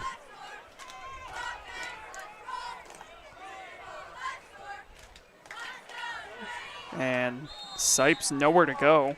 Boy, he fooled me on that one. I thought he handed it off, but 3rd down now. Sipes does a great job on that RPO option that he gets. On that situation, though, it might be the first time he's misread it, and his back may have had the first down yardage if he would have just handed it off. If nothing else comes of this drive, they have certainly taken a lot of time off the clock. We're almost halfway through the 3rd quarter now, as they have put together a nice drive here, picked up 3 first downs, trying to make it a 4th one here. 3rd and 1, and he's got enough for the first down, and he might have more. Nice tackle, though. Saves a potential touchdown, but it is enough for a first down. Braden Carr, great open field tackle that allowed Rush, that prevented Rush from scoring a touchdown.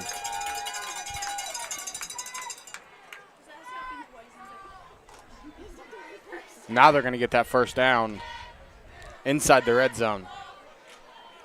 Right at the 23. 1st and 10. And the ball is out. And Fredericktown able to get back on it. Just a bad snap.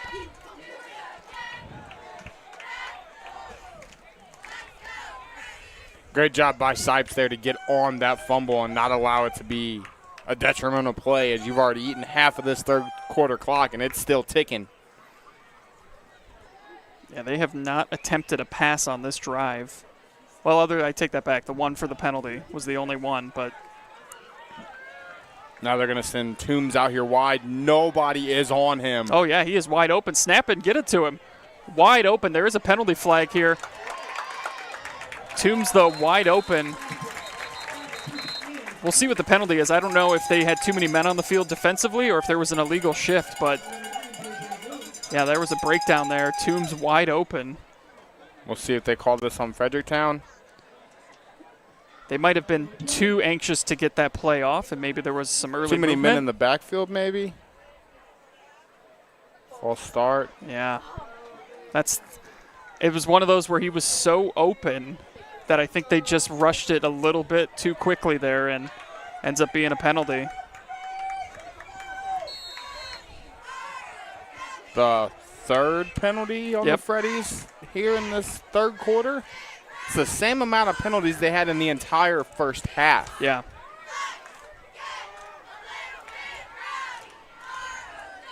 Sipes wanted to throw it. Now he's going to keep it, and he's got some green in front of him. He's to the 25, gets outside to the 20, 15, 10. He's still going. 5, cuts back in. Touchdown, Sipes. Are you kidding me? The ability for that young man to find a hole, to use his blocker Toombs on the edge and find his way into the end zone. That was outstanding vision there by Sipes. He did it the entire drive with his legs, and he finishes it. 32-yard touchdown run. Blake Sipes. He's got 2 through the air, and now he's got the 1 on the ground. And this young man's only a sophomore. Yeah. 9 carries on that drive for Sipes, and that is blocked and going to come up short, so it's going to be 20-7. And we will take a timeout here. Stick around as see what Loudonville does on this drive here, live and free on the OH Report. Are you ready for the comeback? Hey, this is Pastor Dave Vance from Crossroads Church. We are a church that gathers together, that raises up disciples and reaches out to those far from God. We pursue gospel impact in our communities and around the world. So when we say we're a church that feels like family, it's an invitation to be a part of something bigger, something greater, something eternal. And we want you to be a part of it. We hope you'll join us. Visit our website at crossroadswire.com for service times at a location near you.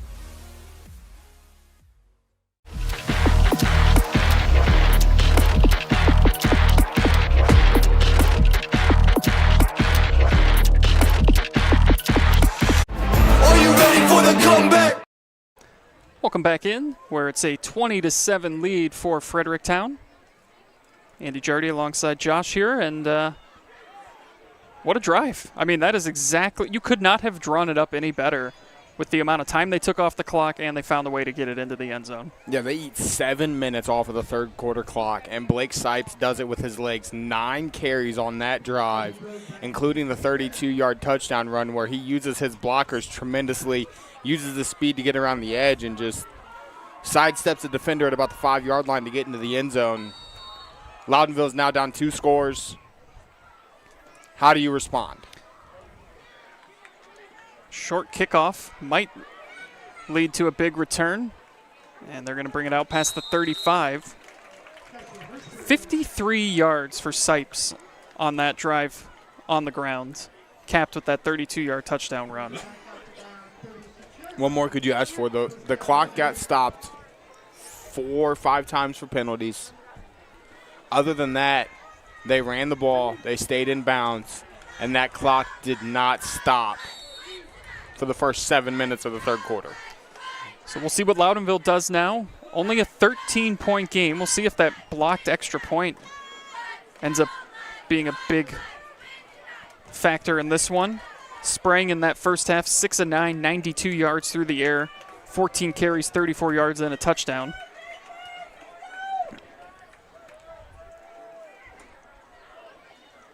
And he's going to keep it, and he is going to be brought down right at the line of scrimmage. Great job up front by the Freddies. 3 of them. 3 Freddies in there on the tackle. It looks like number 65 is Clint Parker. Yeah, him and J.R. Lane Warner. Butler.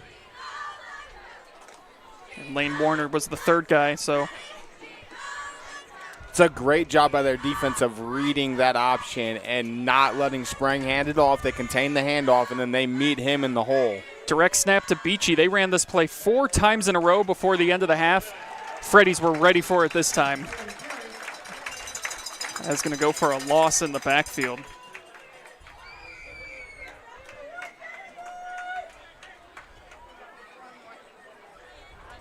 And that's just great contain on the edge by Trevor Bellman, the running back.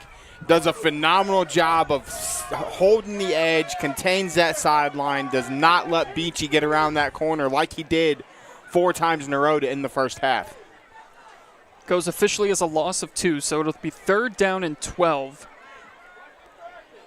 They need to get to the 46-yard line to pick up this first down. And a defense that is probably gassed, too. Boy, I don't think Sprang was ready for that snap. Takes a shot over the middle, and it's incomplete. He didn't look like he was ready for that snap to come back. No, it looked like he sent Beachy out in motion and then just wasn't prepared for the snap. Luckily, he caught the snap, and it didn't go over his head because that could have been even worse. As now, if you're the Freddies, it looks like you're going to send Bellman back. No, they're not going to send anybody back again. Well, this is like they're lining up like they're going to go for this. That didn't look like a pooch punt formation, but they're going to take a timeout to regroup. And when we come back, we'll see what they do out of the timeout. Live and free here on the OH Report. Are you ready for the comeback? Hey, this is Pastor Dave Vance from Crossroads Church. We are a church that gathers together, that raises up disciples and reaches out to those far from God. We pursue gospel impact in our communities and around the world. So when we say we're a church that feels like family, it's an invitation to be a part of something bigger, something greater, something eternal. And we want you to be a part of it. We hope you'll join us. Visit our website at crossroadswire.com for service times at a location near you.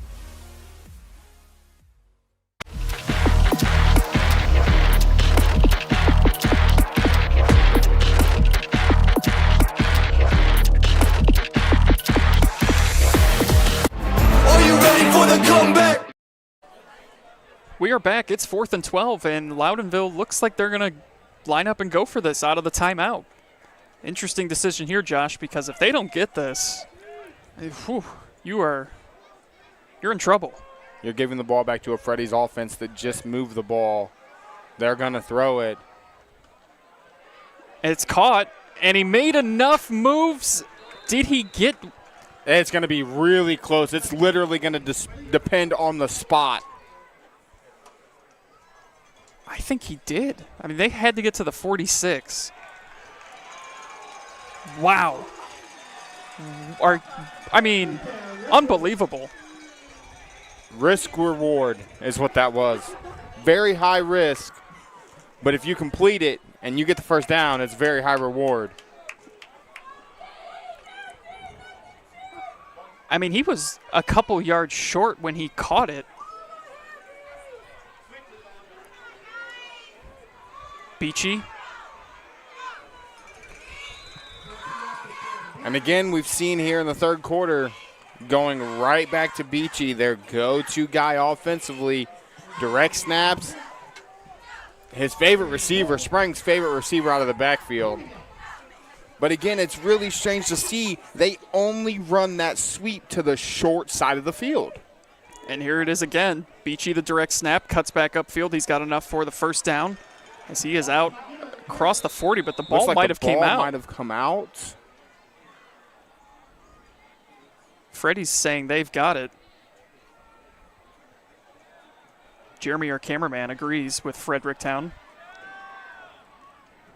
They're going to say the runner was down. Looks like the officials are going to confer. Yeah, they have not made a call yet. This is a game-changing play right here. Yeah, because they had another first down.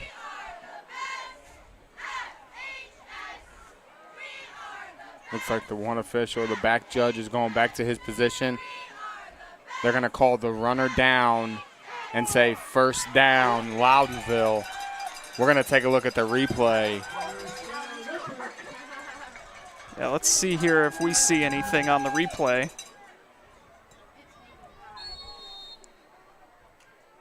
Yeah, the ball's out before the knee comes down. Absolutely, that should have been Fredericktown football. That could be a game-changing swing right here. If Loudonville punches this into the end zone, 2014 momentum swing. 1st and 10 from the 39. And Sprang keeps it. Nice gain on first down here. Gets close to the 30. Gets about 8 yards.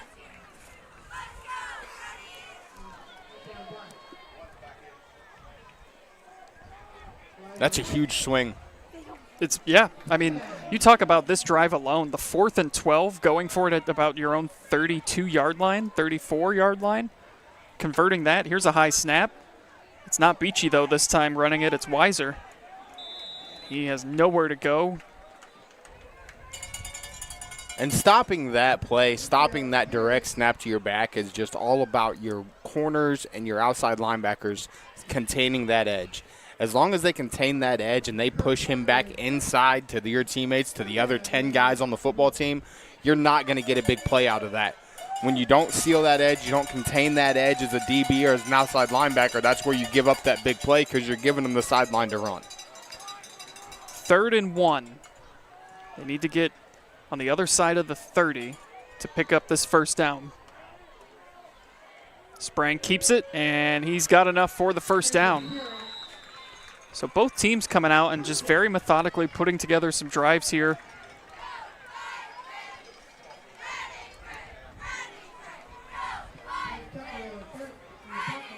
Sprang listed at 6'1", so big, long body, needed a yard, can fall forward for a yard at that point.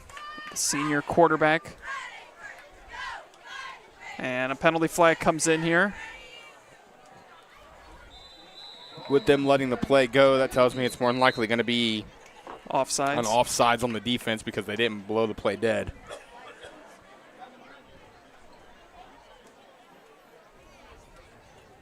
Yeah, I think they're discussing if they want to accept this or not with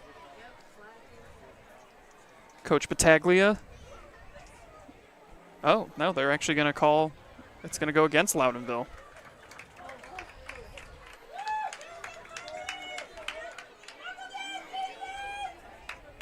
Unless it was a hold, which it doesn't look like they gave them hold yardage. No, they went false start or illegal procedure on it. I think they're still discussing it. Illegal formation, maybe? Maybe Could they had have been too many that guys too. on the line of scrimmage. But I still, if my memory serves me correctly, that's supposed to be whistle blown dead. The play's not supposed to continue. It was interesting that they let that play go because, yeah, I was with you, and I saw that flag come out, and they kept going. I was like, well, clearly that's a free play because the defense jumped or something, but it will be against Loudonville, their second penalty here in this half. Make it 1st and 15. 40 seconds and counting to go here in the third quarter, a 13-point game. See if they stay, which they do. That screen to Beachy. They come out in that formation. That's been their go-to. Every time they've lined up with Beachy behind those trips, it's been a screen to him or it's been a keep up the middle by Sprang. And we'll see if they let this thing run out. Looks like they will. I tell you what, when I'm down, you would think you try to get every potential play you can. Looks like we're going to go fourth quarter with Loudonville down 13 and the ball, but something we talked about in the first half, they do not move very quickly offensively. They let the play clock run as low as they can. Not something you can do in a game like this. Nope, they're going to have to move quickly here in the fourth quarter. Stick around. We'll have it for you here live and free on the OH Report. 20-7, Freddies after 3. Are you ready for the comeback? Man, I wish I was out there. Let's unretire. Why not? Hey, Grandpa! Grandpa? I still got it. Hey, I need that senior discount. I'm good right here, bro. Unretirement? Who'd be dumb enough to do that? Hey, this is Pastor Dave Vance from Crossroads Church. We are a church that gathers together, that raises up disciples and reaches out to those far from God. We pursue gospel impact in our communities and around the world. So when we say we're a church that feels like family, it's an invitation to be a part of something bigger, something greater, something eternal. And we want you to be a part of it. We hope you'll join us. Visit our website at crossroadswire.com for service times at a location near you. Are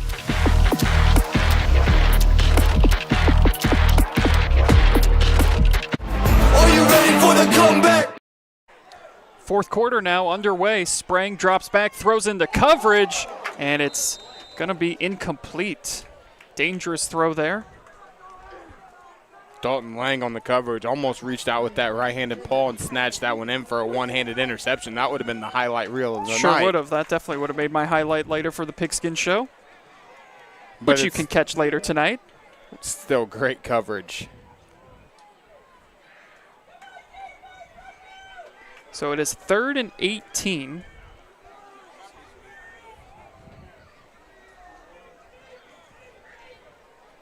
Obvious 4-down territory. Down 2 possessions here. Sprang is going to keep it. Tries to get to the outside. He does. Still going. In a play that looked like it wasn't going to go anywhere.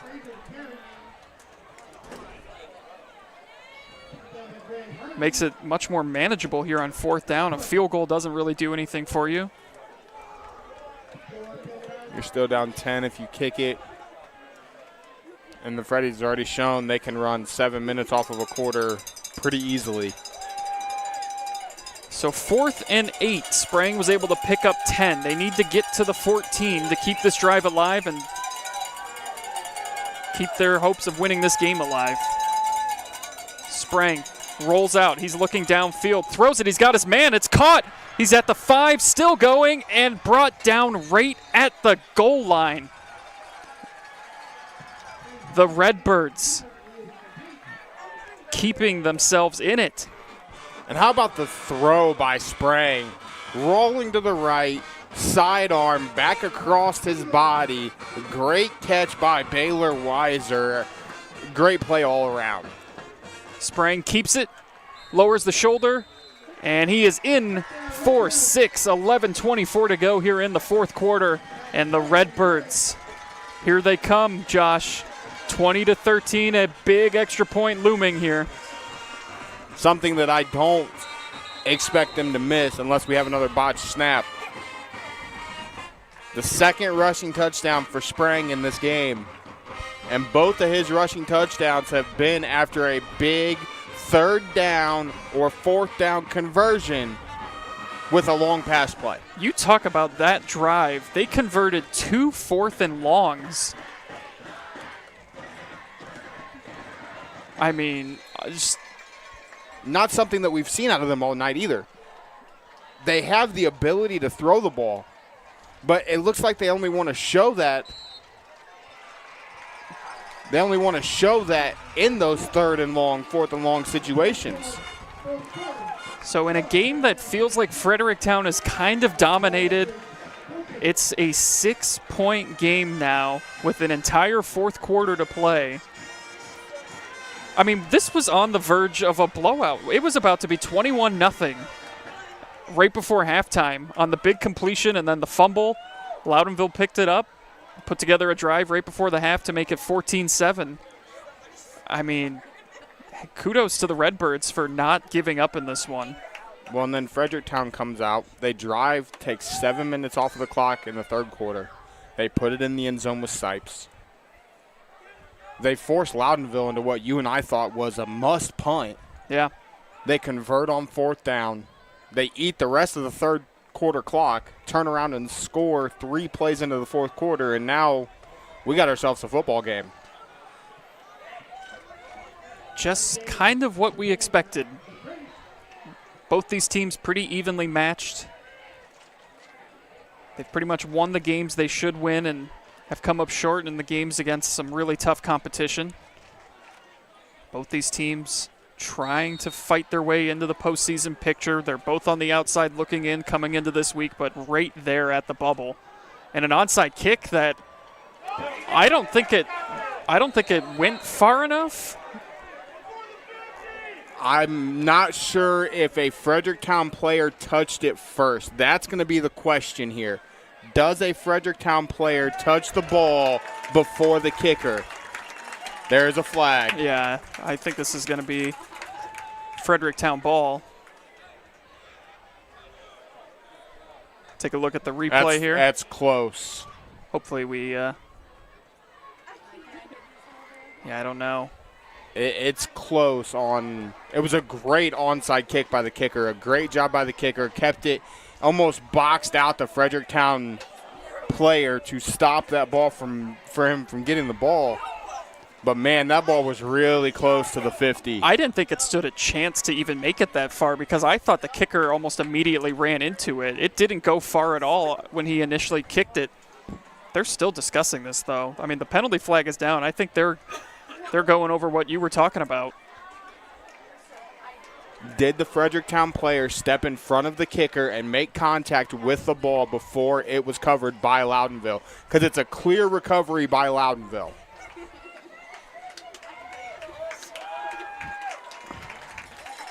And it looks to be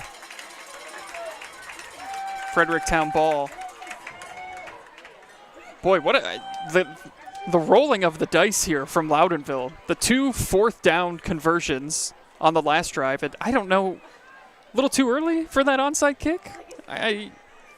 You maybe kick it off and hope you just get one stop.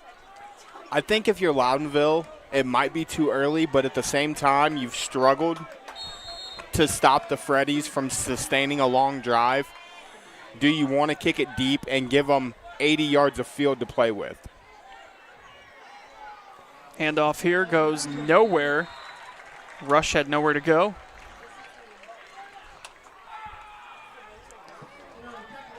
I see what you're saying in that they would have less opportunity to take more time off the clock from where they're at the field, but if they're going to score, it's pretty much over. Absolutely. If Fredericktown goes down and scores on this drive, it's going to seal this game. However, your defense has done, if you're Loudonville, your defense has done better in these shorter yardage situations. They're coming out looking to throw it here. Sipes rolls out, throws it. He's got his man wide open. Hartley making guys miss all over, but it's enough for a first down. And how about the job by Hartley? He catches that right by the sidelines, turns it back upfield, gets to the middle of the field, so this clock's going to keep on running as soon as they spot the chains. It's a gain of 18. Second catch of the night for Hartley. He had the big 64-yard touchdown catch. 2 catches, almost 100 yards for that young man tonight. Not a bad average.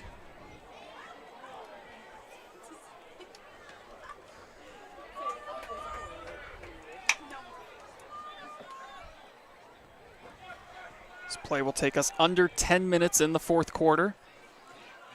Handoff to Rush. Nowhere to go. But we are now under 10 minutes. I'll tell you what, Baylor Weiser is one of the smallest guys on the field at 5'11", 185. He's lining up on the D-line or at middle linebacker and just shooting through that A-gap every time to blow up those runs in the backfield. He plays well beyond his size. Oh, absolutely. A little bit of a broken play here. Sipes is going to end up just keeping it. And he doesn't have anywhere to go, but it looked like there was some confusion when he took that snap. He almost looked for his running back and realized, uh-oh. There's nobody here for me to hand the ball off to. I got to keep it. Almost like his running back was lined up on the wrong side. Yeah, because it didn't look like it was going to be an option. No. So this brings up a crucial third down, 3rd and 10. Sipes has shown this evening his ability to throw the ball downfield. I think you take a shot downfield. Absolutely you do. And he throws it, and it's caught, complete, and right about where he needs to be for the first down. Looks like he might be a couple yards short.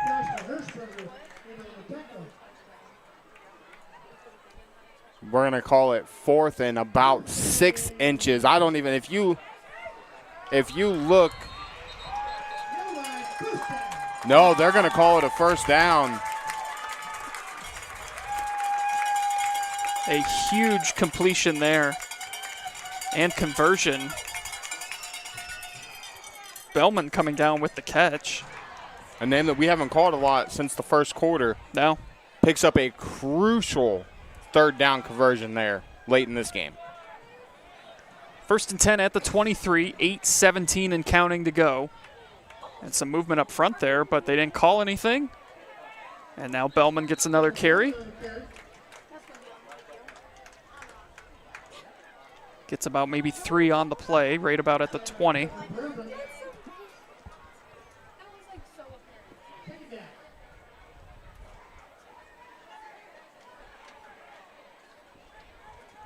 Doing a great job of, again, mixing up their offenses. Now you're going to see Bellman in the I formation. Hand it off, and he is met immediately in the backfield. Dylan Wade blew that play up before that play even had a chance to develop. Yeah, yikes. Dylan Wade was waiting for no one on that one. He got back there, blew it up, and another 3rd down and long here. Pretty much any score here probably puts this one out of reach, so. Absolutely it does. If you get 3, you're up 9, under 10 minutes, under 8 minutes at this point. And they're going to try and throw for it. Sipes throws it over the middle, jump ball, and it's incomplete. That will stop the clock. Dangerous throw there. Lucky that one was incomplete. Yeah, it's almost if the DB would have read that a little bit sooner, he could have undercut that and went up and got an interception. Instead, he met the receiver. Very, very lucky there wasn't a pass interference call there.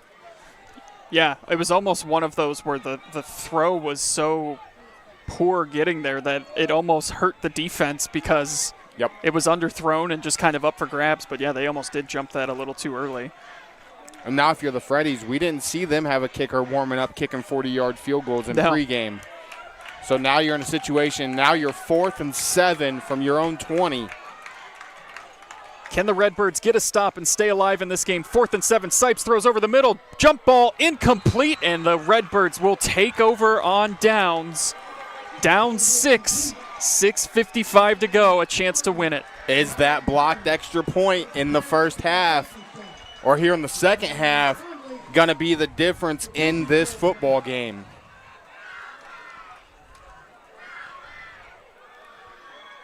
Will we see Loudonville finally speed everything up? Well, they don't really have to. They've got plenty of time here. 6:55. I think they have all their timeouts left. I'm trying to read the scoreboard, but it doesn't seem to have the timeouts up there. No, it does not, does it? According to it, it says they have 0, but I don't think that's right. They haven't used – I don't think either team's used the timeout here in the second half. Well, you know what? They used one right before that 4th and 12 that they went for, but we'll see what they do anyway here. There's a quick pass out to Beachy.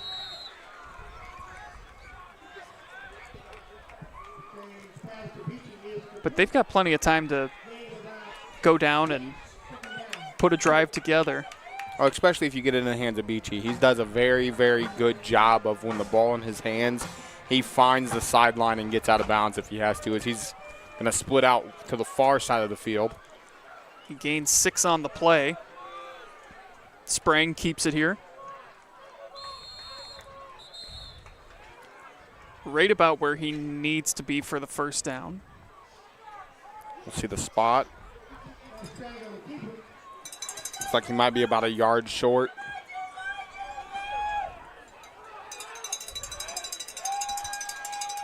Obvious 4-down territory at this stage in the game. They need to pick up just a yard. And this is where Sprang has been phenomenal all night. 3rd and short. Kept it up the middle. Yeah, you don't need to get cute here. Just smash mouth football. And we got movement. Oh, boy. That is going to be a false start and make this much more difficult now. 3rd and 7. Oof. Killer penalty. Miscommunication there between Sprang and Dakota Berry, one of his running backs. went out to motion. I don't know if he was expecting a snap when he got to the edge. He ends up all the way on the far side of the field by Beachy. Beachy jumps as soon as he got beside him.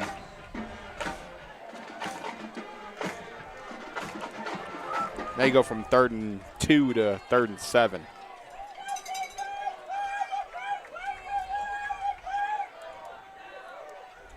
Do they go back to what's worked all night and direct snap it to Beachy? We'll see what they do. That's exactly what they do. Beachy, and gets maybe 3 on the play. So here we go. Right back. 4th down. And 3. 4th in game, and they've ran this twice now and converted both of them. We'll see if they can do it a 3rd time.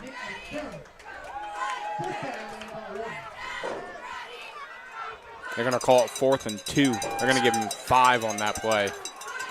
So they get the penalty yardage back. We almost had movement up front again. Almost got the Freddies to jump on the hard count. 5:22 to go.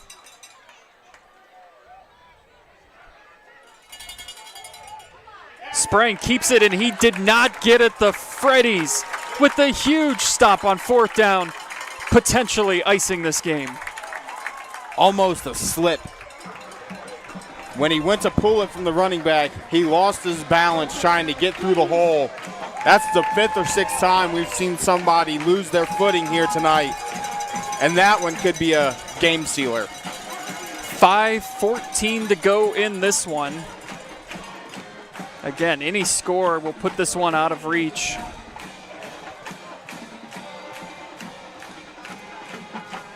Still enough time, though, if you're able to force probably what would be a 4 and out, because I can't imagine any situation where they're not going for it on 4th down here, but we'll see if they get that stop, maybe force a turnover. I don't think you need to use your timeouts yet. You might have one series to play with, a set of downs. I think anything after, if they pick up a 1st down, then you got to start using them. And if you're the Freddies, you don't want to come out here and throw the football. Your Coach Hartley, who's in his 7th season here at Fredericktown, run the football. You almost threw 2 picks on the last drive. I know you trust your quarterback.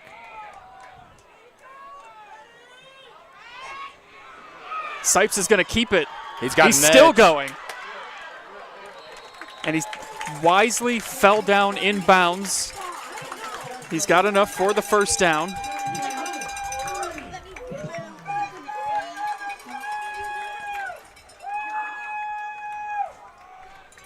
Nine-ish yards on that carry. 1st and 10 from the 14. They can still get a 1st down. 4:15 to go and counting here. And this second half has been on the legs of Blake Sipes as we got a bad snap. Yeah, that was almost a disaster. It's going to go for a loss, but they're fortunate to just maintain possession because, oof. I don't even think the quarterback caught that snap. I think Rush caught that snap when he was coming up to take a handoff. And this might be a timeout taken here by, I would assume, Loudonville. Or we have injury timeout? Looks like somebody's coming off the field for the Redbirds, number 57. That's Zeb Breckenshine. Didn't exactly see what happened. It must have been in the middle of the line in the pile. Yeah. So I think that was an official timeout for injury. I don't think they had to use a timeout. Yeah, because the clock is running. Sipes brought down in the backfield. Great pursuit. And now they will take a timeout here. And there's Weiser again. Great pursuit on Sipes to make the tackle in the backfield. They're going to use a timeout. They still have 2 left. And they've got the Freddies in a 3rd and almost 15 at this point.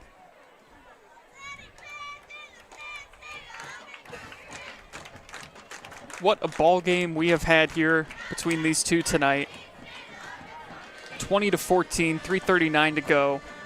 Battle of the Birds, the Bird Bash, whatever you want to call it. The bird is the word tonight. And we've been treated to a good one. Homecoming here for Fredericktown.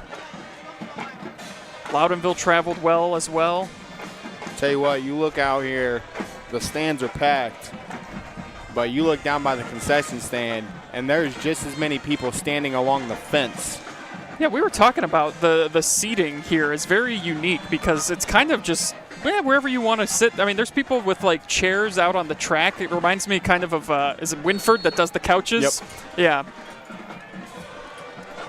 Yeah, I mean, get comfortable, enjoy a football game on Friday night, and cheer on your Freddies is what they tell their fans. It looks like good student section show out tonight for the Freddies as well. This is going to make it even harder now. 3rd and 18 after this illegal procedure.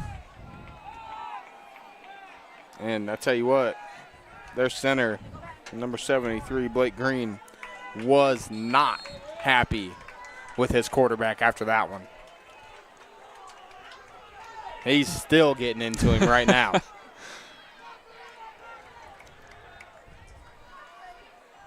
Sipes looking to throw, and there's going to be a flag in the backfield. Sipes is going to keep going, and he's going to be shoved out around the 10, but I think this is probably a hold. Yeah, I'm almost guarantee it's a hold right there on the edge. You see it in the replay. That end gets around the tackle. Doesn't really get Jersey, but gets him on that shoulder, drives him to the ground. So now we're going to go to... So do you decline this and make it 4th down to save yourself some time? I think the worry with that is they've converted pretty well on these long situations with Sipes' arms. But if you decline that, which they didn't, they accepted it. If you decline that and push them into 4th down, you're forcing them to throw the football. You can sit back in coverage, which you've already done twice in the previous drive and almost got an interception.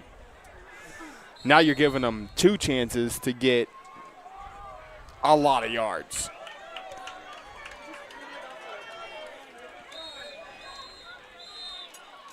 And timeout taken by Fredericktown. Yeah, this was, they were right there putting this one away, and now a couple penalties have backed them up. Made this a lot more interesting than I think anyone here at Fredericktown would want it to be. I think the interesting thing is going to be here is, A, can Loudonville stop Sipes in his legs? Because he has dominated the second half on the ground. And B, if they do stop him, how quickly can they move the ball down the field? Because they haven't shown a very high-paced, fast-paced offense here tonight. They're more of a take 10, 15 seconds to call a play, get the play call in, and run the play. And you're inside of 4 minutes now, at 3.5 minutes left to go in the fourth quarter. You don't have 25 seconds every play to get a play call in and get the ball down the field if they're able to get the stop. And I think Loudonville has 1 timeout remaining.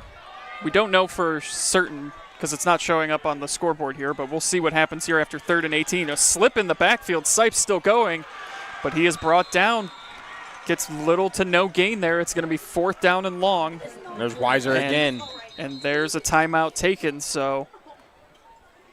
Man, this just Loudonville, it is incredible how they have just been able to find a way to hang around. It's not very often, and I don't want to say you see a team do everything wrong, but that first turnover in the first quarter with the muff punt almost set the stage for how this game was going to go, and it's really how this game has gone tonight. Fredericktown has done everything they wanted to offensively, but somehow, some way, the Loudonville Redbirds are still in this ball game. And they get the ball back, this game could come down to an extra point. Yeah. It's been a game. It has not disappointed. And knowing this game could propel one of these two teams into that 16th spot in their region for the playoff rankings with 3 weeks left. Well, we thank you for tuning in with us here live and free on the OH Report. Andy Jardy alongside Josh Banks. Madeline doing a great job directing. Jeremy running an outstanding camera as always. And Sipes looking to do something incredible here. Gets a defender up in the air. Now he throws it downfield, and it's going to be caught. It's caught, and he's in. Touchdown. Are you kidding me? Oh, my goodness. What a throw by the sophomore quarterback, Blake Sipes. He rolled out of pressure. He had pressure coming off the backside. He set his feet and threw a perfect ball into what I would call triple coverage. There's three Loudonville Redbirds right there by Toombs, who gets his second touchdown reception of the night and the third through the air for Sipes. Unbelievable play. 4th and a mile. Just, you know, and then you just got to throw it up and see what happens. And look at what happened. Unreal. For that young man to compose himself in that situation, he's going to be a special football player to watch here for the Freddies for the next 2 years, as they're going to go for 2, and that's going to be a 2-point conversion. That ball's completed to Brody Davis, who probably feels good on that completion after fumbling in the first half.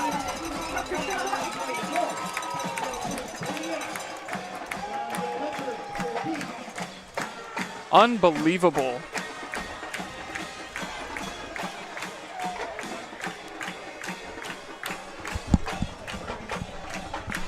An unbelievable play and an incredible finish here. We'll take a quick break and wrap things up here in the 4th quarter, live and free on the OH Report. Are you ready for the comeback? Hey, this is Pastor Dave Vance from Crossroads Church. We are a church that gathers together, that raises up disciples and reaches out to those far from God. We pursue gospel impact in our communities and around the world. So when we say we're a church that feels like family, it's an invitation to be a part of something bigger, something greater, something eternal. And we want you to be a part of it. We hope you'll join us. Visit our website at crossroadswire.com for service times at a location near you.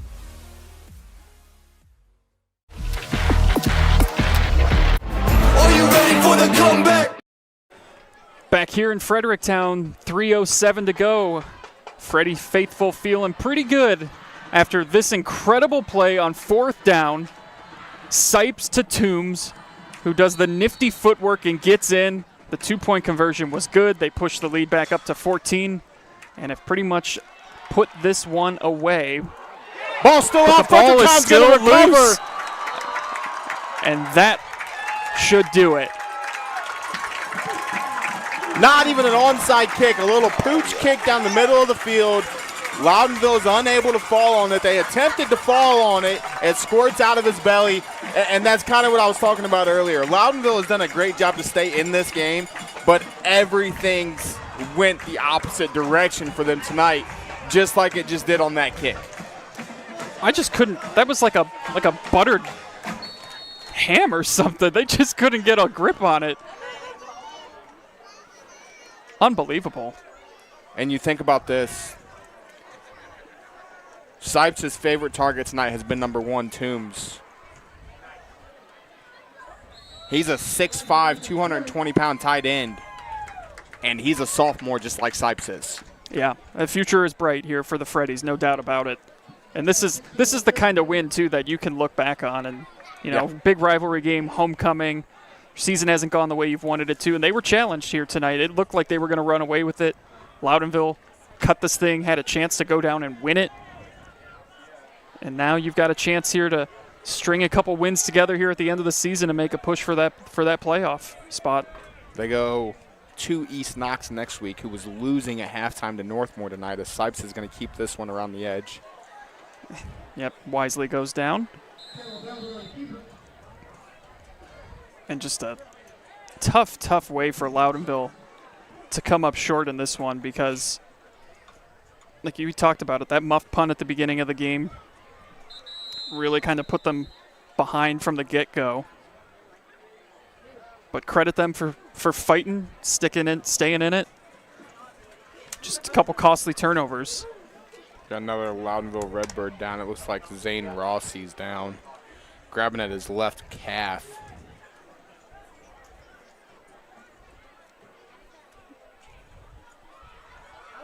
And while he's down, we will step aside and take a break and bring you the final 2:03 right after this. Are you ready for the comeback? Man, I wish I was out there. Let's unretire. That's why I'm at. Hey, Grandpa! Grandpa. I still got it. Hey, I need that senior discount. I'm good right here, bro. Unretirement? Who'd be dumb enough to do that? Hey, this is Pastor Dave Vance from Crossroads Church. We are a church that gathers together, that raises up disciples and reaches out to those far from God. We pursue gospel impact in our communities and around the world. So when we say we're a church that feels like family, it's an invitation to be a part of something bigger, something greater, something eternal. And we want you to be a part of it. We hope you'll join us. Visit our website at crossroadswire.com for service times at a location near you. Are you ready for the comeback? Back here at Fredericktown, where the Freddies are under 2 minutes away from celebrating a big win. Andy Jardy, Josh Banks here with you. Rush takes it, and he is brought down. So this will bring up a 4th down situation. The Redbirds are out of timeouts, so that clock will continue to run. And here, I mean, you don't want to say it's overkill if you're Fredericktown and you go for this, but you don't want to give Loudonville the ball back at this point either. You punt it, you're way too close to punt. You go for this. If they get the ball back, it's going to be inside of their own 30. Stick around for postgame, where we will have our Bob and Bob Door Company MVP. If you've been watching this one closely, I think you've got a pretty strong inkling as to who it might be. As he slips on that play. Not the most outstanding play that he's had tonight, but you know what? What are you going to do? It was 4th and whatever, and you had to go for it anyway there. Well, and here's the other thing I've noticed about Fredericktown. A lot of the teams in our area, the Northmores, the East Knoxes, the Fredericktowns, the Loudonvilles, the Winfords that we cover, the Colonel Crawfords that we cover, you don't see where they don't have a bunch of kids on the sideline here at Fredericktown. But yeah. Blake Sipes does not play defense. He is their quarterback and their quarterback only. That's true. You do see a lot of dual threats around the area, a lot of two-way players.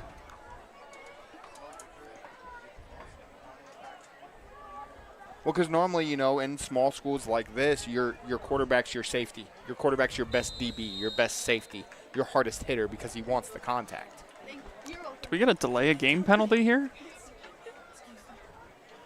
Boy, we did. Ouch. I mean, not quite sure how that happens. It's kind of been something that I've been waiting to happen all night with how close they've been letting that play clock go.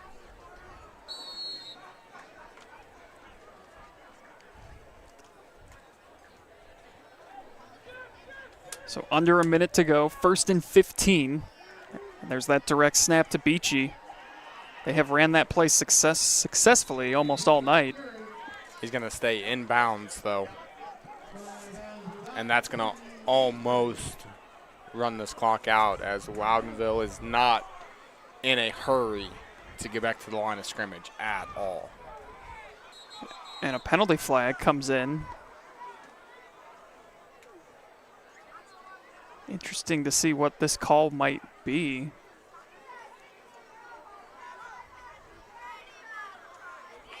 Unsportsmanlike conduct on the Freddies. And Coach Hartley wants an explanation.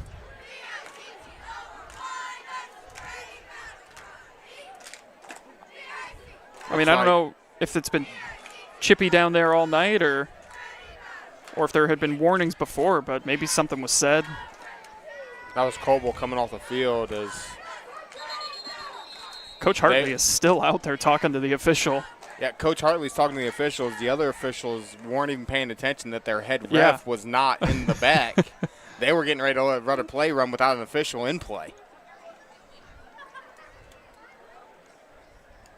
Cameron Coble looks like he was the guilty party, the one getting yelled at as he walked off the field. Again, we're not sure what was said or how chippy it's been down there in those trenches tonight, but it's definitely been a battle of the trenches this evening. 34 seconds to go, 1st and 10. They are inside Fredericktown territory. Sprang, going to take a shot downfield, and no one there for it. That'll take 10 seconds off the clock, so 28.7 to go now.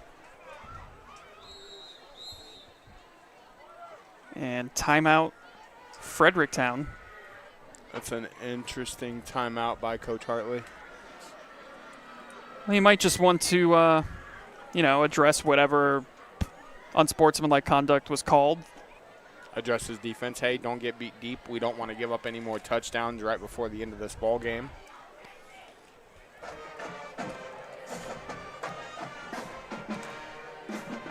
There will be plenty to discuss about this one later tonight on the Pigskin Show. Coming your way right around probably 11:30. Brian Skoronsky hosting, as always. Always a fun show to be a part of. Highlights, analysis, the whole shebang that you would want on a post-game show at the end of your Friday night. Do we have Travis discussing? Do we have our Travis Berardi like we do Joe Lenardi? Is he doing his brackets and projections already? Are we at that point in the season? Because I hope so. Screen pass here, and there's a lot of green. To the 30, 25-20, 15. Knocked out of bounds right around the 10 with 15 seconds to go. While we're coming to the end of this game, a couple updates from around the area. Lucas leads Lima Central Catholic 27-26 after 3. Oof. Wow. Ashland leads Mansfield Senior 14-6.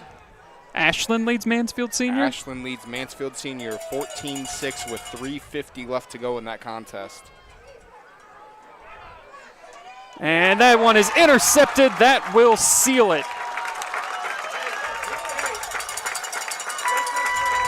Picked off. Grant Hartley dives in and seals it for the Freddies.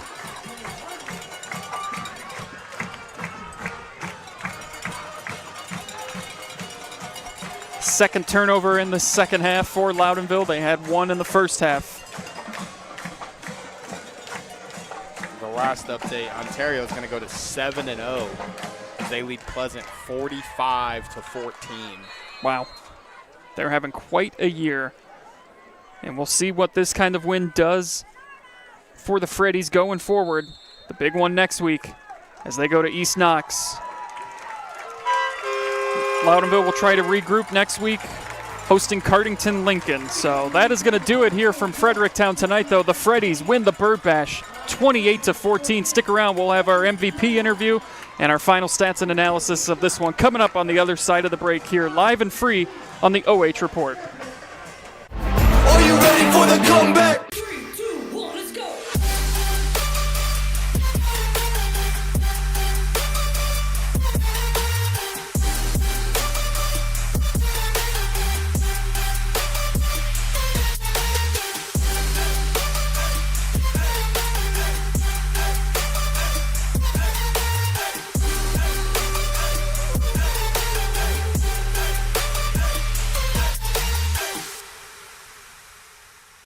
Man, I wish I was out there. Let's unretire.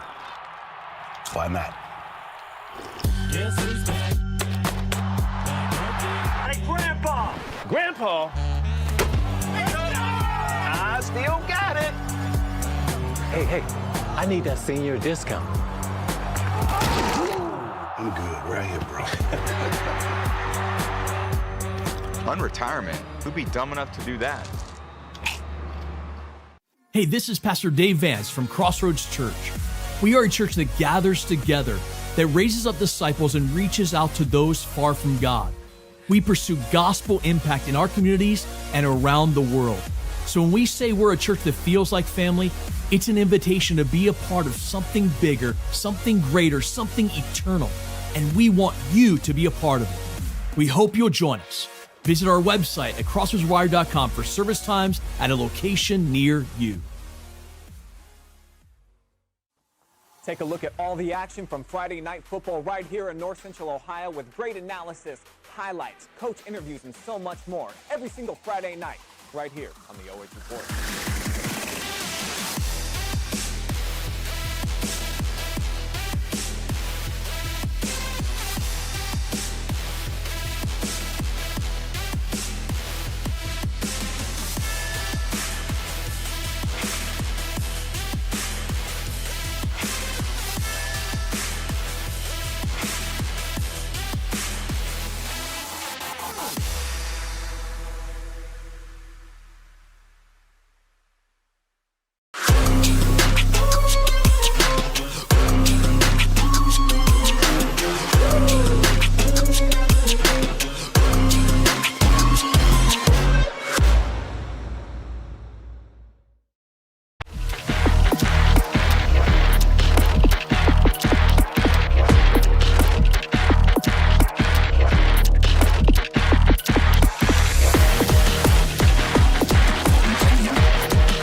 Time now for our Bob and Bob Door Company MVP of the game, and it goes to Mr. Blake Sipes.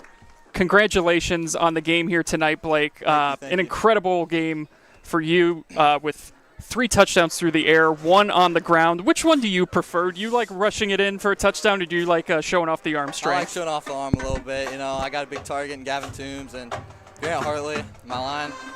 We just pulled it through. You certainly have some big targets, and Toombs coming down with 2 touchdowns, maybe none more incredible than the one there on that 4th down play at the very end of the game. What's going through your head on that play? It's 4th and long. I just knew I couldn't take a sack. I saw him. I threw it up to him. I knew he'd make a play. Is that the kind of play that you just dream about having? Yes, absolutely. So this is a big win for you guys against a rival in Loudonville. Season hasn't gone the way you've wanted it to, but you guys are right there on the cusp of a playoff spot.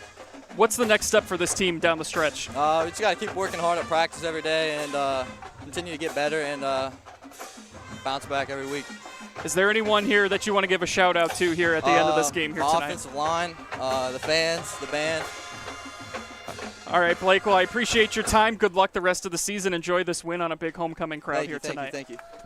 So there is our MVP of the game, Blake Sipes, 7 of 12, 196 through the air, 3 touchdowns, 14 carries, 85 yards, and a touchdown. When we come back, Josh and I will wrap things up here from Fredericktown as we'll have final stats and analysis for you here. Are you ready for the comeback? Hey, this is Pastor Dave Vance from Crossroads Church.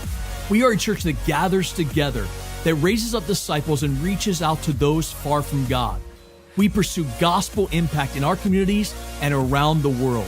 So when we say we're a church that feels like family, it's an invitation to be a part of something bigger, something greater, something eternal. And we want you to be a part of it. We hope you'll join us. Visit our website at crossroadswire.com for service times at a location near you.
Back here for our Crown Chrysler Dodge Jeep Ram post-game show. Crown Chrysler Dodge Jeep Ram. Come see how we are pancaking the competition. And we want to thank all of our sponsors here tonight. Crossroads Church, a church that is always pursuing big dreams for Jesus, and you are invited to be a part of it. Bob & Bob Door Company, entry doors, storm doors, garage doors, and openers. Bob & Bob Doors has been providing fast, friendly, and reliable service for over 51 years. Knox Community Hospital, in the community, for the community. Home and Kitchen Supply, your one-stop shop for kitchen and baths, windows, and doors since 1970. And Frito Lay, we are driven and inspired by our purpose, food that matters for life's moments. Andy Jardy alongside Josh Banks, and this was an impressive performance here tonight from Fredericktown. They were challenged. They had a chance to put them away early. Loudonville responded, but the Freddies come away with the win, 28-14. Yeah, the Freddies did a great job of answering that adversity they faced all night long. And when we pull up the post-game stats here, you're going to see 28-14. The stats show how hard fought this game actually was. Freddies gained 20 more yards than them. Loudonville has more first downs. Fredericktown has more penalties. The key to this game was the muff punt in the first half and the fumbled onside kick, as we'll call it, in the fourth quarter. Yeah, and just some incredible plays made down the stretch by Sipes, our MVP tonight. The throw he had to Toombs is just, I mean, I can't wait to show that one on the Pigskin Show later tonight and get everyone's reaction to it, because it was an absolute backbreaker of a play. And, you know, he talked about it. Just, he couldn't take a sack, and he did the right thing. It's fourth down. You've got the lead. You throw it up, and sometimes you get rewarded. Well, and that's a 15, 16-year-old kid showing composure of a high school senior, throwing it to a fellow classmate and sophomore Gavin Toombs, who showed tonight that he might be their most dangerous target at 6'5". I mean, what more could you ask for? If you're Fredericktown, your future is very bright. And if you're Loudonville, cut out the mistakes, get rid of the turnovers, and this is the one-score ball game. You may even come out on top. They did a much better job tonight protecting Sprang. He got sacked 5 times last week against Danville, so the offensive line certainly gave him some time to make some throws, and they were able to pick up some stuff on the ground too. Just turnovers. The turnovers were big tonight, and ultimately are what did the Redbirds in. They committed 3 turnovers, which is just too much to overcome on the road in a rivalry game like this. So that is going to do it for us here tonight. Thank you so much for tuning in, everyone. Jeremy on camera, outstanding as always. Madeline, fantastic job directing, right? For the second time doing it, I'll tell you what, it might be one of the smoothest that I've been a part of this year. So smooth. And for Josh Banks, I'm Andy Jardy. Have a great rest of your weekend, everyone. Thanks for tuning in. We'll catch you guys on the Pigskin Show later tonight, and we'll see you throughout the week here live and free on the OH Report.